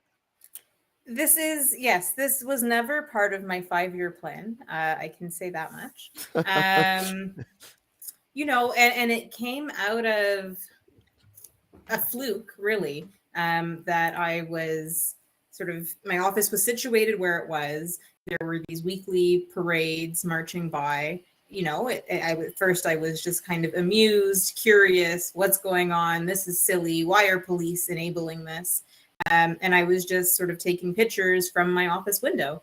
And at some point I went downstairs and outside and got sort of a feel for this movement. And it is a movement.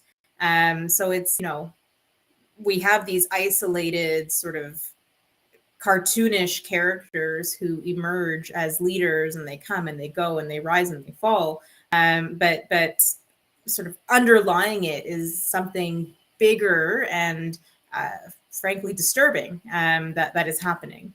And then it really got real for me because my dad passed away from COVID. And it just, he himself, I think, held some views that people might have characterized as anti-vax or, just questioning that authority. And the idea of having tough conversations, might that have made a difference? Maybe yes, maybe no. But it certainly renewed my interest in pursuing this. And, he was a really influential sort of figure in my life. And one of the things we would talk most about is systemic racism, systemic discrimination, and starting to see sort of hints of that in the movement. I couldn't look away. And so that's how I started following it. I made this comic of Chris Sky, having already made comics of Adam Skelly, and there was no massive fallout from it. So I miscalculated how unhinged he really was. And his response to these comics was to really turn the full force of his following against me. And, that upended a lot. It left my Google reviews in shambles. I got a ton of hateful and really personal attacks through DMs and comments. And now at the rallies, I started being recognized. And people would come up to initiate confrontation. And it took a while for me to sort of figure out a flow where I wasn't fighting with people. And, there was a learning experience element to 2021. I experimented with different,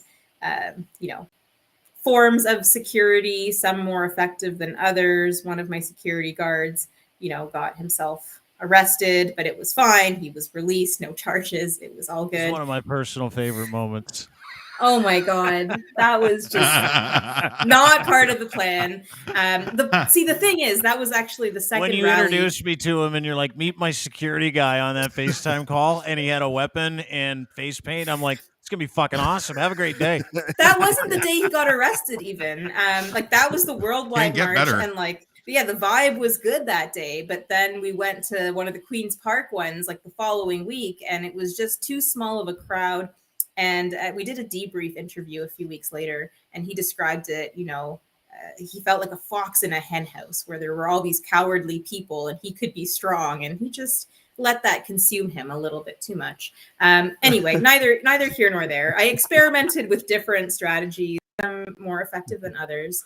And eventually kind of learned in large part from Cole, that it's possible to sort of have conversations, interactions, and keep it low key, keep it friendly, even if we're not friends, right? Because there's still this element of coexisting. But the journey itself, right? It was a roller coaster of emotions, highs, lows. There were points where I really questioned, am I even doing the right thing? Am I amplifying these sort of problematic views and causing harm in that way? Grappling with criticism, some made in good faith, some made in bad faith. And how do you distinguish between that? Because, you want to do good. And I maybe shouldn't take that for granted, but that's how I feel. So figuring out how to filter that criticism, how to develop a circle of trusted people who will tell it to you straight and set you on the right course when you are going astray, but not sort of being responsive necessarily to unsolicited or not constructive criticism and feedback. That was, a huge learning experience. And sort of the upshot of all of this is that, I found myself in the public eye in a way that you didn't bargain for. No, I did not. I've made a fucking comic. It was really not that Right. big a deal. But and I've said this multiple times, it was when you're confronting a bully, I have the option of making myself invisible to the bully. And that would have been, a legitimate course of action. Or I can sort of stand up and let's go toe to toe. And that's what happened.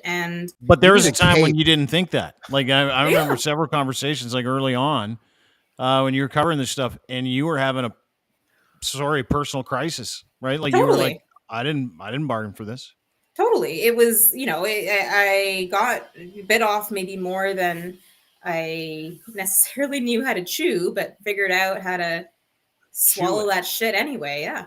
Dude, that's how every superhero finds their cape. It's true. They have a personal, an inner conflict. Should I be doing this? Am I a hero? And then they get a cape. I'm not a hero. I'm totally no, not but a you hero. embraced it. But- There's a moment I remember you're like, maybe I should just fucking stop doing this, right? Totally. And yeah, you didn't. I didn't Why not? because I didn't want to. I didn't want to stop. And I didn't feel like my presence was actually harmful in the way that, was being put to me. So I sat with some of this blowback and sort of condemnation of what I was doing. And it ultimately didn't resonate because I haven't subscribed to this consensus of this is how we deal with problematic people. I have my own way and strategy, and it's a work in progress. And there are, bound to be missteps. But I'm not any less entitled to figure that shit out and, make use of my free expression. And I think that everything I've been doing for the past year is valuable political expression. I said this to you a few times, and listen, I'm not. You deserve every ounce of the credit that you've been given, that you're still getting in our comment section, that you get daily on Twitter, that you get where you go because how you conducted yourself. But you've had to climb a fucking big mountain, right? Like you've had to change. This mountain has not just made you change and question your career choices at times. It's also given you hope for other careers. It's also, introduced you to all kinds of new relationships, which is what this is about, right? This whole life is about this experience of life. And you're clearly a good person. Yeah. And you're in, and exactly, Jamesy. And I used to say this to you, and I say this to you all the time. Your intentions are proper. Your intentions are, and I know this woman, right? I know her. I know what she's about, and what she has always been about is documenting and having a conversation and being a part of understanding the atmosphere around her. It was never about clicks. It just happened because Karima's legitimately a living example of when tough things get really fucking tough and you say, I'm going to put my pants on, I'm going to go in there, I'm going to fucking go toe to toe with this, and I'm going to see where the shit happens.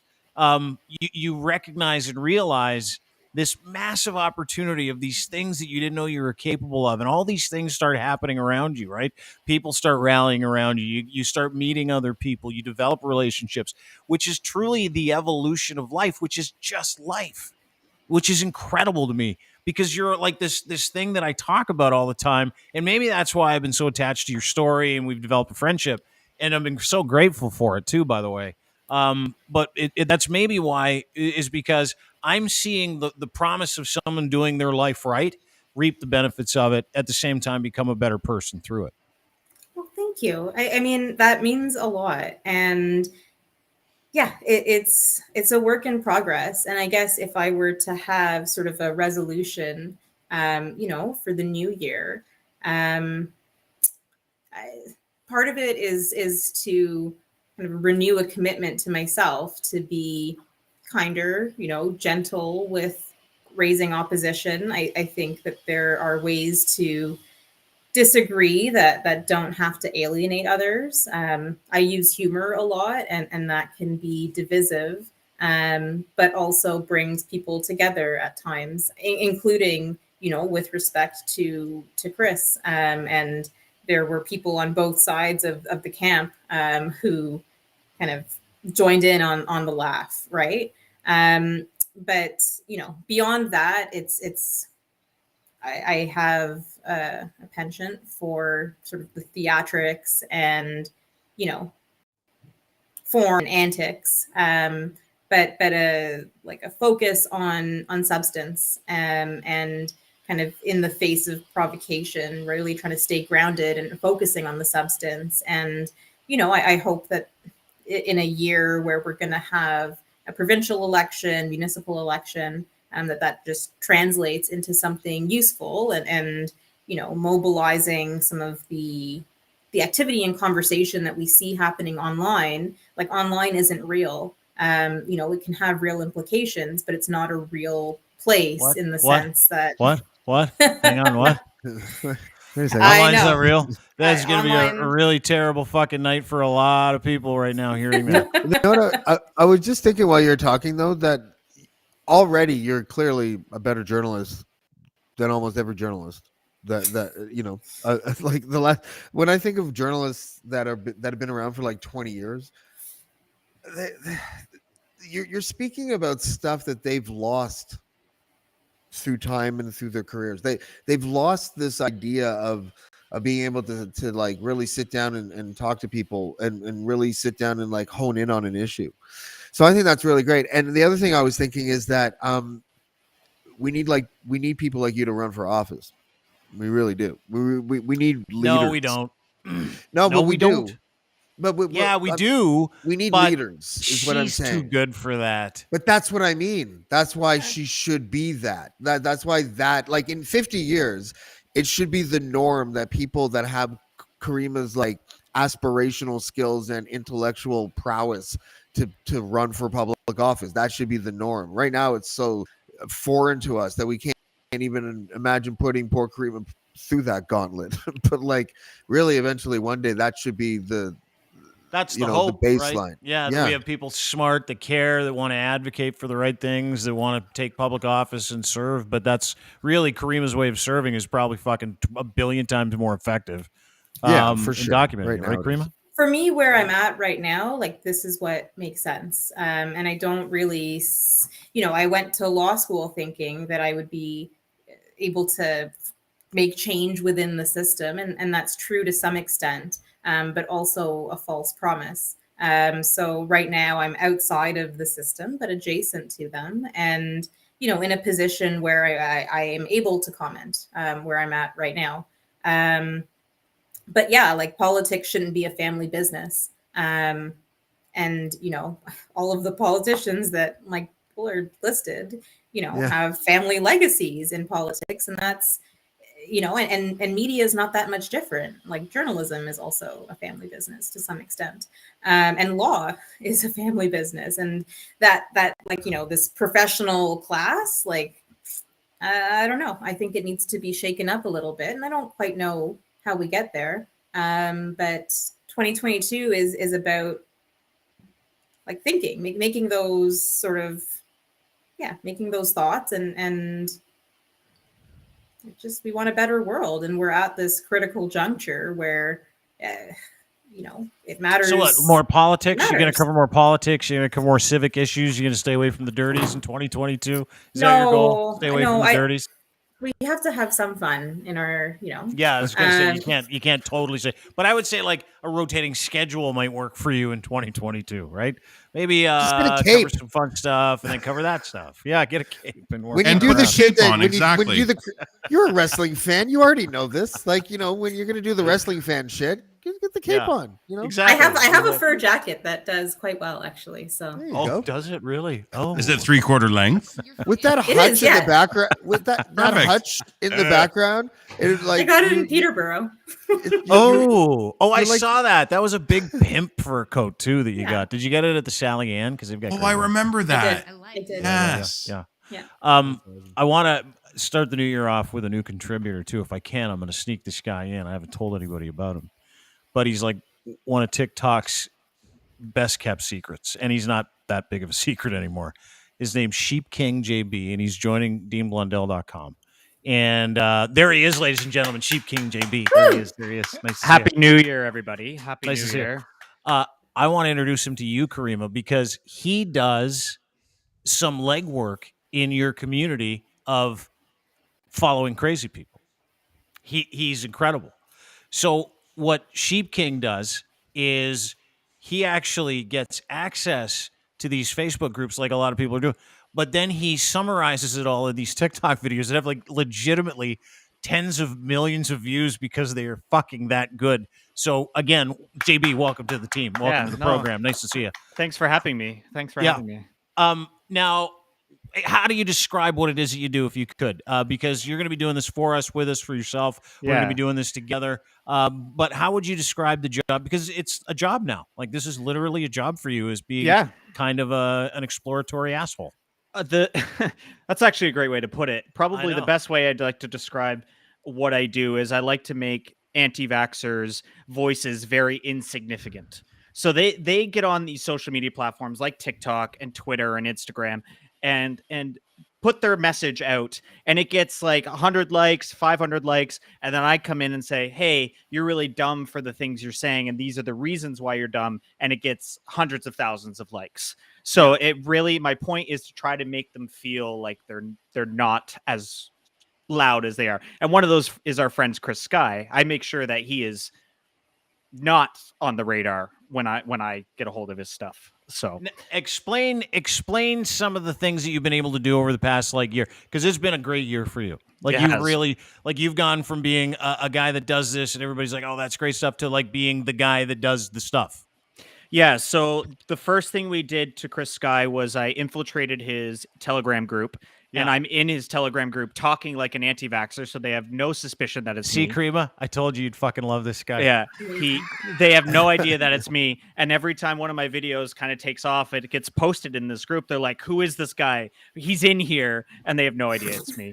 And it's the best part because I have an alias that I'm in there with. So the first thing we did was they had a Zoom call once talking about how they're doing all these great things in 2021, like their end of year kind of thing. So I infiltrated it with my people, and all we did was we played the Curb Your Enthusiasm theme song over and over again during the Zoom call, so they couldn't have their Zoom call anymore. That was the first thing we did. And then when Chris Sky got banned on Twitter and Instagram and all that stuff, he tried to put this hashtag out to get him reinstated, like a kind of like a protest kind of hashtag. So I had my people just flood this hashtag with my logo, which is just a picture of a sheep. It's on my shirt here. So when you search that hashtag on Twitter, it's just a picture of my sheep about 500 times. So it doesn't actually do anything. That would drive him fucking bananas too, wouldn't it? Because he's like such a fucking egomaniacal prick. Yeah. Like he really, really is. So to know that you're hijacking his movement, that would piss him. Does he know who you are? I'm on his radar. He knows exactly who I am because he put this video on his Telegram group. Like, somebody has infiltrated our group, and it's a public group, so he doesn't have to feel so confident. I'm like, I'm aware it's a public group, but you don't realize that I'm one of the third comments on this, being like, yeah, he's an asshole. Like, it's. Are you in his Telegram group now? Yeah. And he has no idea who you are. He has no idea who I am. Oh, so this is fucking awesome. Yeah. Right? Karima, do you have contacts like this? Yes, but not to this extent. This is called open source intelligence. Someone's just reminded me, actually. This is called open source intelligence. So right now, Chris, if you're watching, hey, I'm in your group. I just saw your post about your New Year's party. I would hate for it to get shut down when all my people notified Edmonton police of your party. That's over over 50 people. It's like, you dumb idiot. Like, this is happening right now. Yeah. That's so funny. Karima, this is my New Year's present to you. Is Sheep King JB. Yeah. So that's what I do. I often go live on TikTok and actually debate anti-vaxxers live, which is another thing I like to do. So I bring them in, and I had a girl just tonight. I did a debate tonight, and she was from Southern United States. She didn't call herself an anti-vaxxer, despite her not getting the vaccine and violently against it. Then she called herself a nurse when she's not a nurse anymore. I looked it up, and she's had her medical license revoked. And then she said she's not going to get her kids any vaccines, especially the HPV vaccine, because it would stop their kids. It would encourage their kids from having promiscuous sex. She was nuts. She was absolutely nuts. So these are the people I talk to on a daily basis at this point. But Sheep King JB is a window into the soul of crazy. That's how I would describe him. Yeah, right? I put myself out there. Yeah, you're a really good researcher, I'm told too, right? Like that's like one of the components of what you do. Yeah, so I my biggest goal, because I'm not a medical professional, I'm not a scientist, so I'm not really I'm not the qualified person to be talking about the vaccine. I got to tell you, I haven't heard that enough lately. I know, right? But I get people that come to me all the time. It's like, oh, you're not a doctor. How are you to talk about the vaccines? It's like, well, I take the doctors and stuff that aren't as charismatic to talk about the vaccines and amplify what they do. That's my goal, right? Is if I have a doctor that's trying to put out this content, I'm going to take what he or she does and push it out to the masses so that people can actually see their message. And they used to call that journalism. Well, that's what I went to school for. So that's the thing. So. Yeah. So he's a journalist, also an assassin in his spare time, and he's also in basically every single Chris Sky group that's left, and part of Facebook groups too. There was one video that you put out. It was a lady in Grand Prairie, Alberta.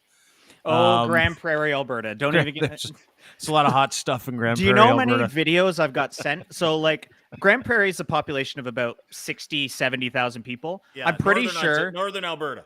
I'm pretty sure majority of my followers is half of the city of Grand Prairie. And because they send me videos. I get videos every day from this tiny little town. Dude, I thought you were from Alberta. No. Because of I'm how in much downtown Alberta Toronto. shit that you put out. I know you are now, but I thought like before when we were talking, because all the content you put out was like Alberta, and I'm like, is he in Alberta, or is this just fucking the crazy all in northern Alberta? It's all from Grand Prairie, and they send me these videos, and I'm like, when I say on my videos, like, no more Grand Prairie, we're done with Grand Prairie, I get another fucking crazy video from Grand Prairie. I'm like, Jesus Christ, like, it doesn't stop with this town. Like, it's the what's Florida the other crazy town? What are some other areas in Canada that you get a lot of shit from that we wouldn't know about? Northern Windsor. Ontario. Oh, lot of Sudbury, a lot of Sault Ste. Marie. Fuck yeah, the Sioux. Surprisingly, not a lot from The Toronto. Well, no, because we're fucking smart. Yeah, It's a geography. You guys do know that. Like Karima, you know this, right? Well, Listen, it's time for it's after 12. It's time for Honest Talk 2022. It's my new thing. Honest Talk 15. Okay, Honest Talk. It is a well-known fact, Sonny Jim, that the further away you get from a major center, the dumber people get. Now, here's why, and this is a very interesting little tidbit that you might like. The farther you get away from urban centers, the less money people make. The reason why those people make less money is because they're not as smart as the people that are in the cities working the jobs to make the big money. And therefore, the dumber people geographically live farther away from those cities.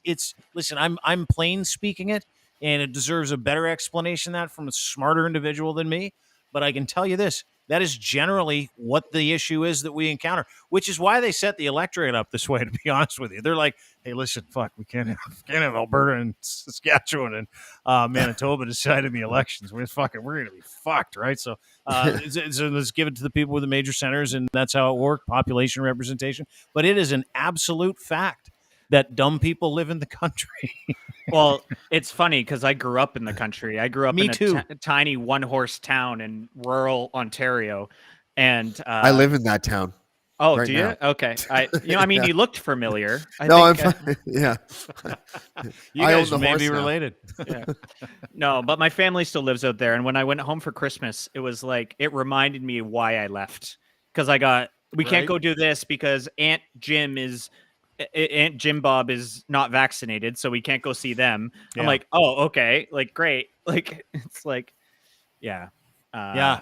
Well, dude, I'm happy to have you. Like, it's crazy because when I started talking to you and you had a little history in media, and I'm like, Yeah. what is his interest in this? And because I come from like this general media sense, I see these people that have these little niches, like Karima's niche, which was legitimately documenting something that everybody else was too grossed out by to do, right?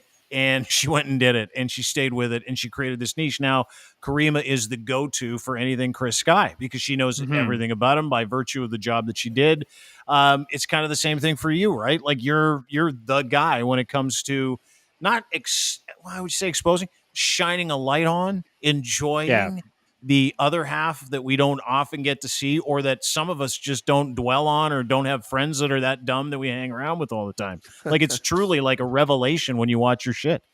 Yeah, and it's growing so ridiculously quickly. I joined TikTok in March of this year. Now last year of 2021. And I did it as a joke. Like I didn't think I was posting stupid pictures and videos of my dog. It wasn't meant to be anything big, right? And then I posted one. So I made a video of my wife getting vaccinated, and that got 3.5 million views. So people started following me, and then a lot of anti-vaxxers entered my comments. So I started to make video responses to those comments, and that's how this kind of bred into this thing. Your career is born out of revenge content? Yeah, literally.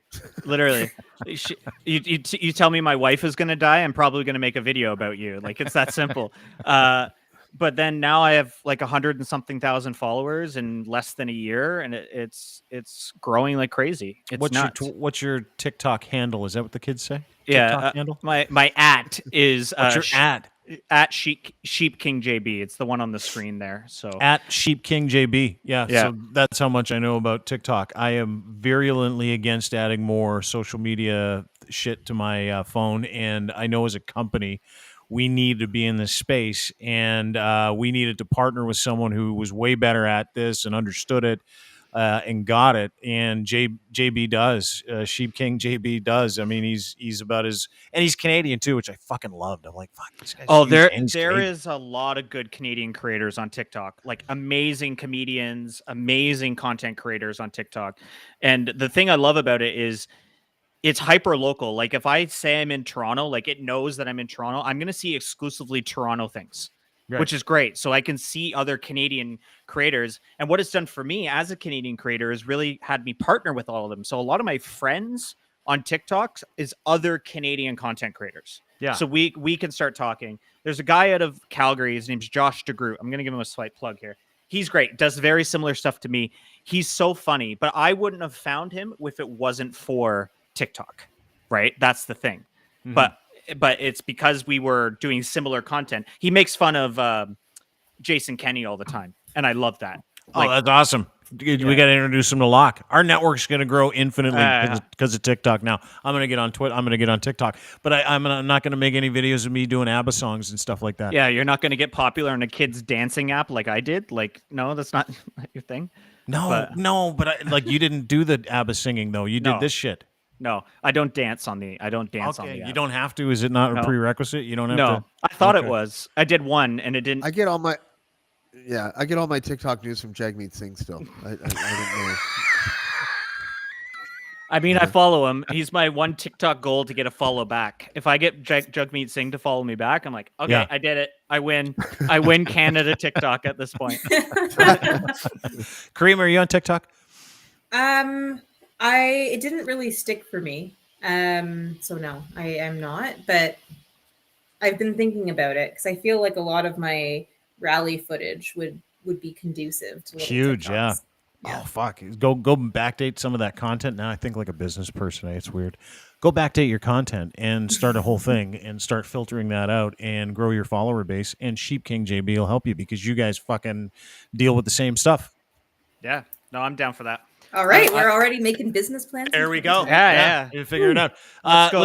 Let's go infiltrate an anti-vax rally in Toronto together. Let's go do that together. You do, dude. You don't go to the things, do you? No, I Karima don't. goes. Yeah, exactly. I mean, she's our muscle. Yeah, that's good. She's our on the ground. Somebody She's needs our to do lowest it. lane. She's the lowest lane of the daily. He needs a fucked up fucking planet. cape. I'm telling you.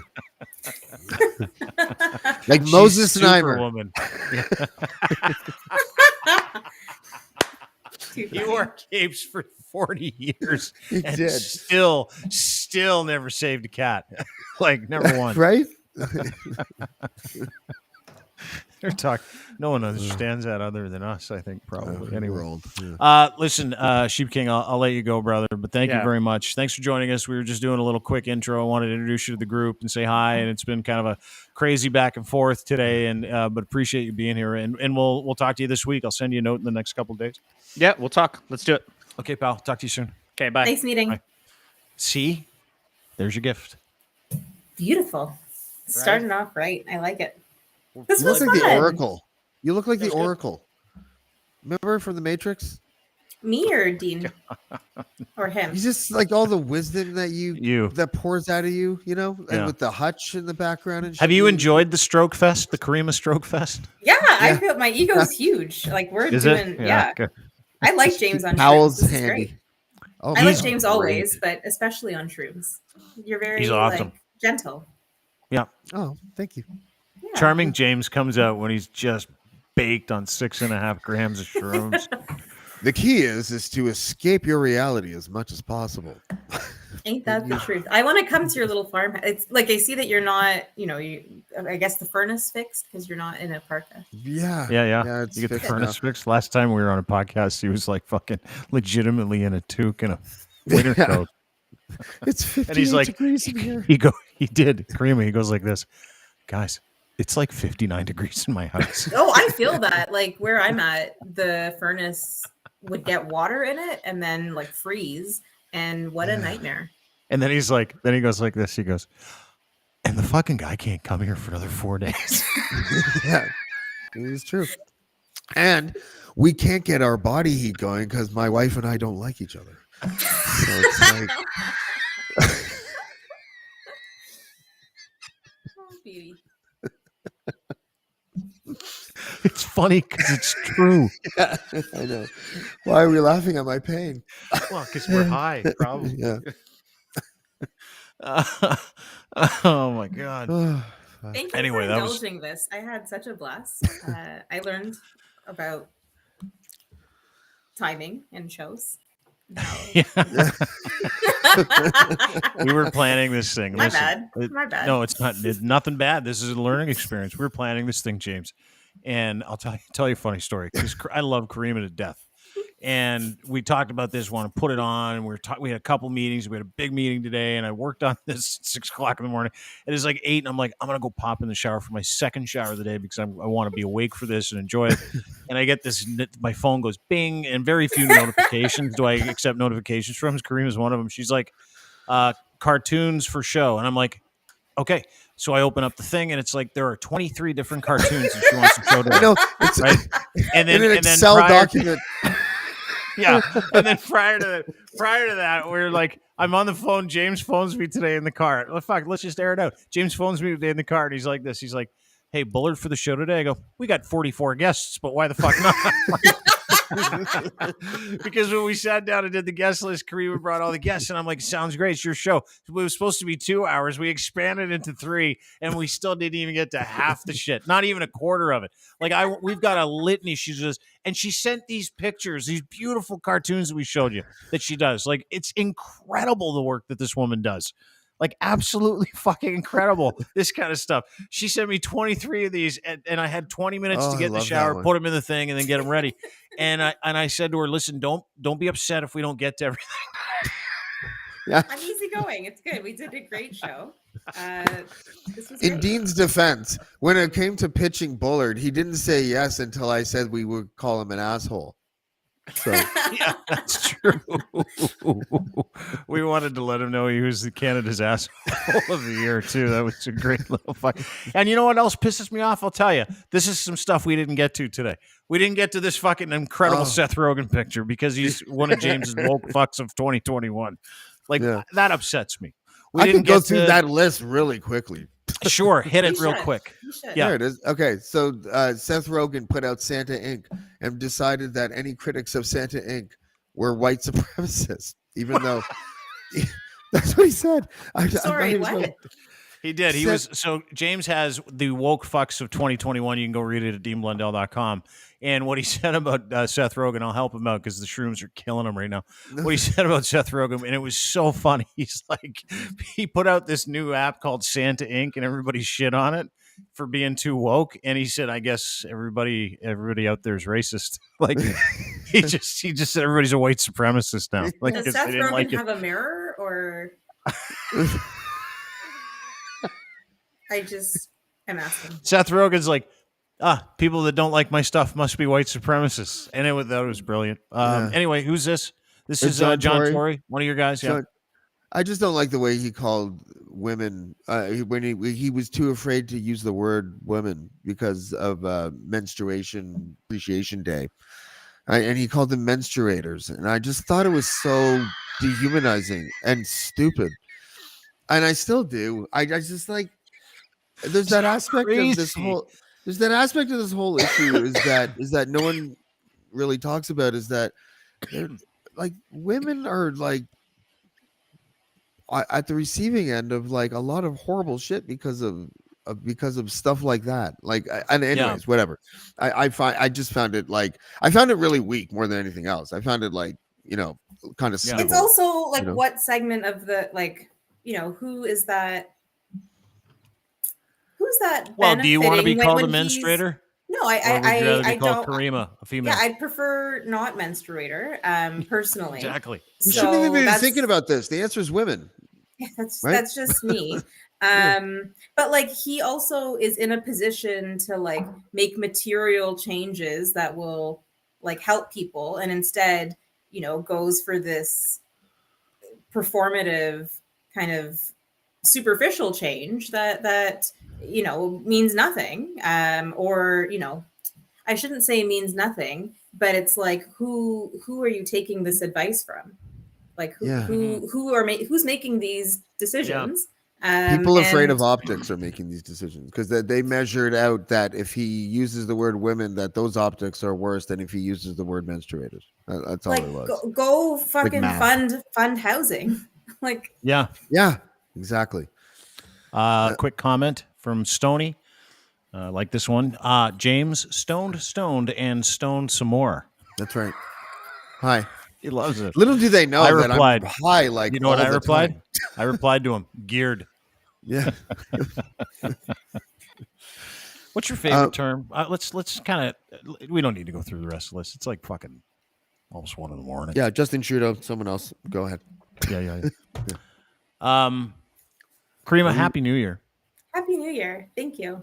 Yeah, I hope you have a great New Year. I really do. Hope to Happy work New Year, with you Happy more New in the Year, new guys. year. It's hard not to fall in love with you. I got to be honest. Like, you're so smart. You know, Thank like, you. you're so like. I'm just saying. Because you don't have to live with me. But Well, and it's the shrooms Yeah, too. you're probably right. And I'm right.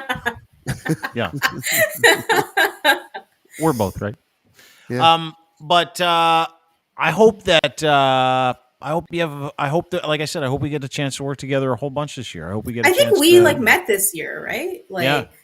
all of us we met it this this year? year? I think so. I don't know. maybe a little more. I don't know. Can I send us out with a nice video? Yes. Yes, Yeah. please. It's the year in review of all the shit. All the shit. And it's real short. Oh 'cause we wait, I'm didn't going to want show you. belabor the I point. forgot to show you the steak that I'm going to eat as soon as this is over because I have shrooms munchies and it's 1 kilogram. Go ahead.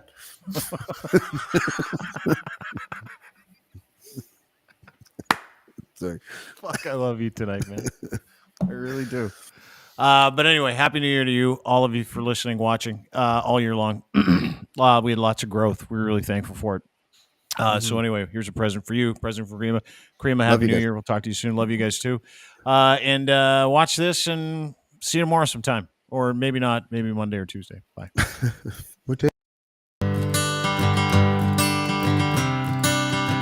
Hello, Adamson Barbecue fans. Another turning point, a fork stuck in the road. Time grabs you by the wrist. Nowhere, man. Don't worry. Make the best of this test and don't ask why. It's not a question, but a lesson learned in time. It's something unpredictable. Take your time. I hope you had the time of your life.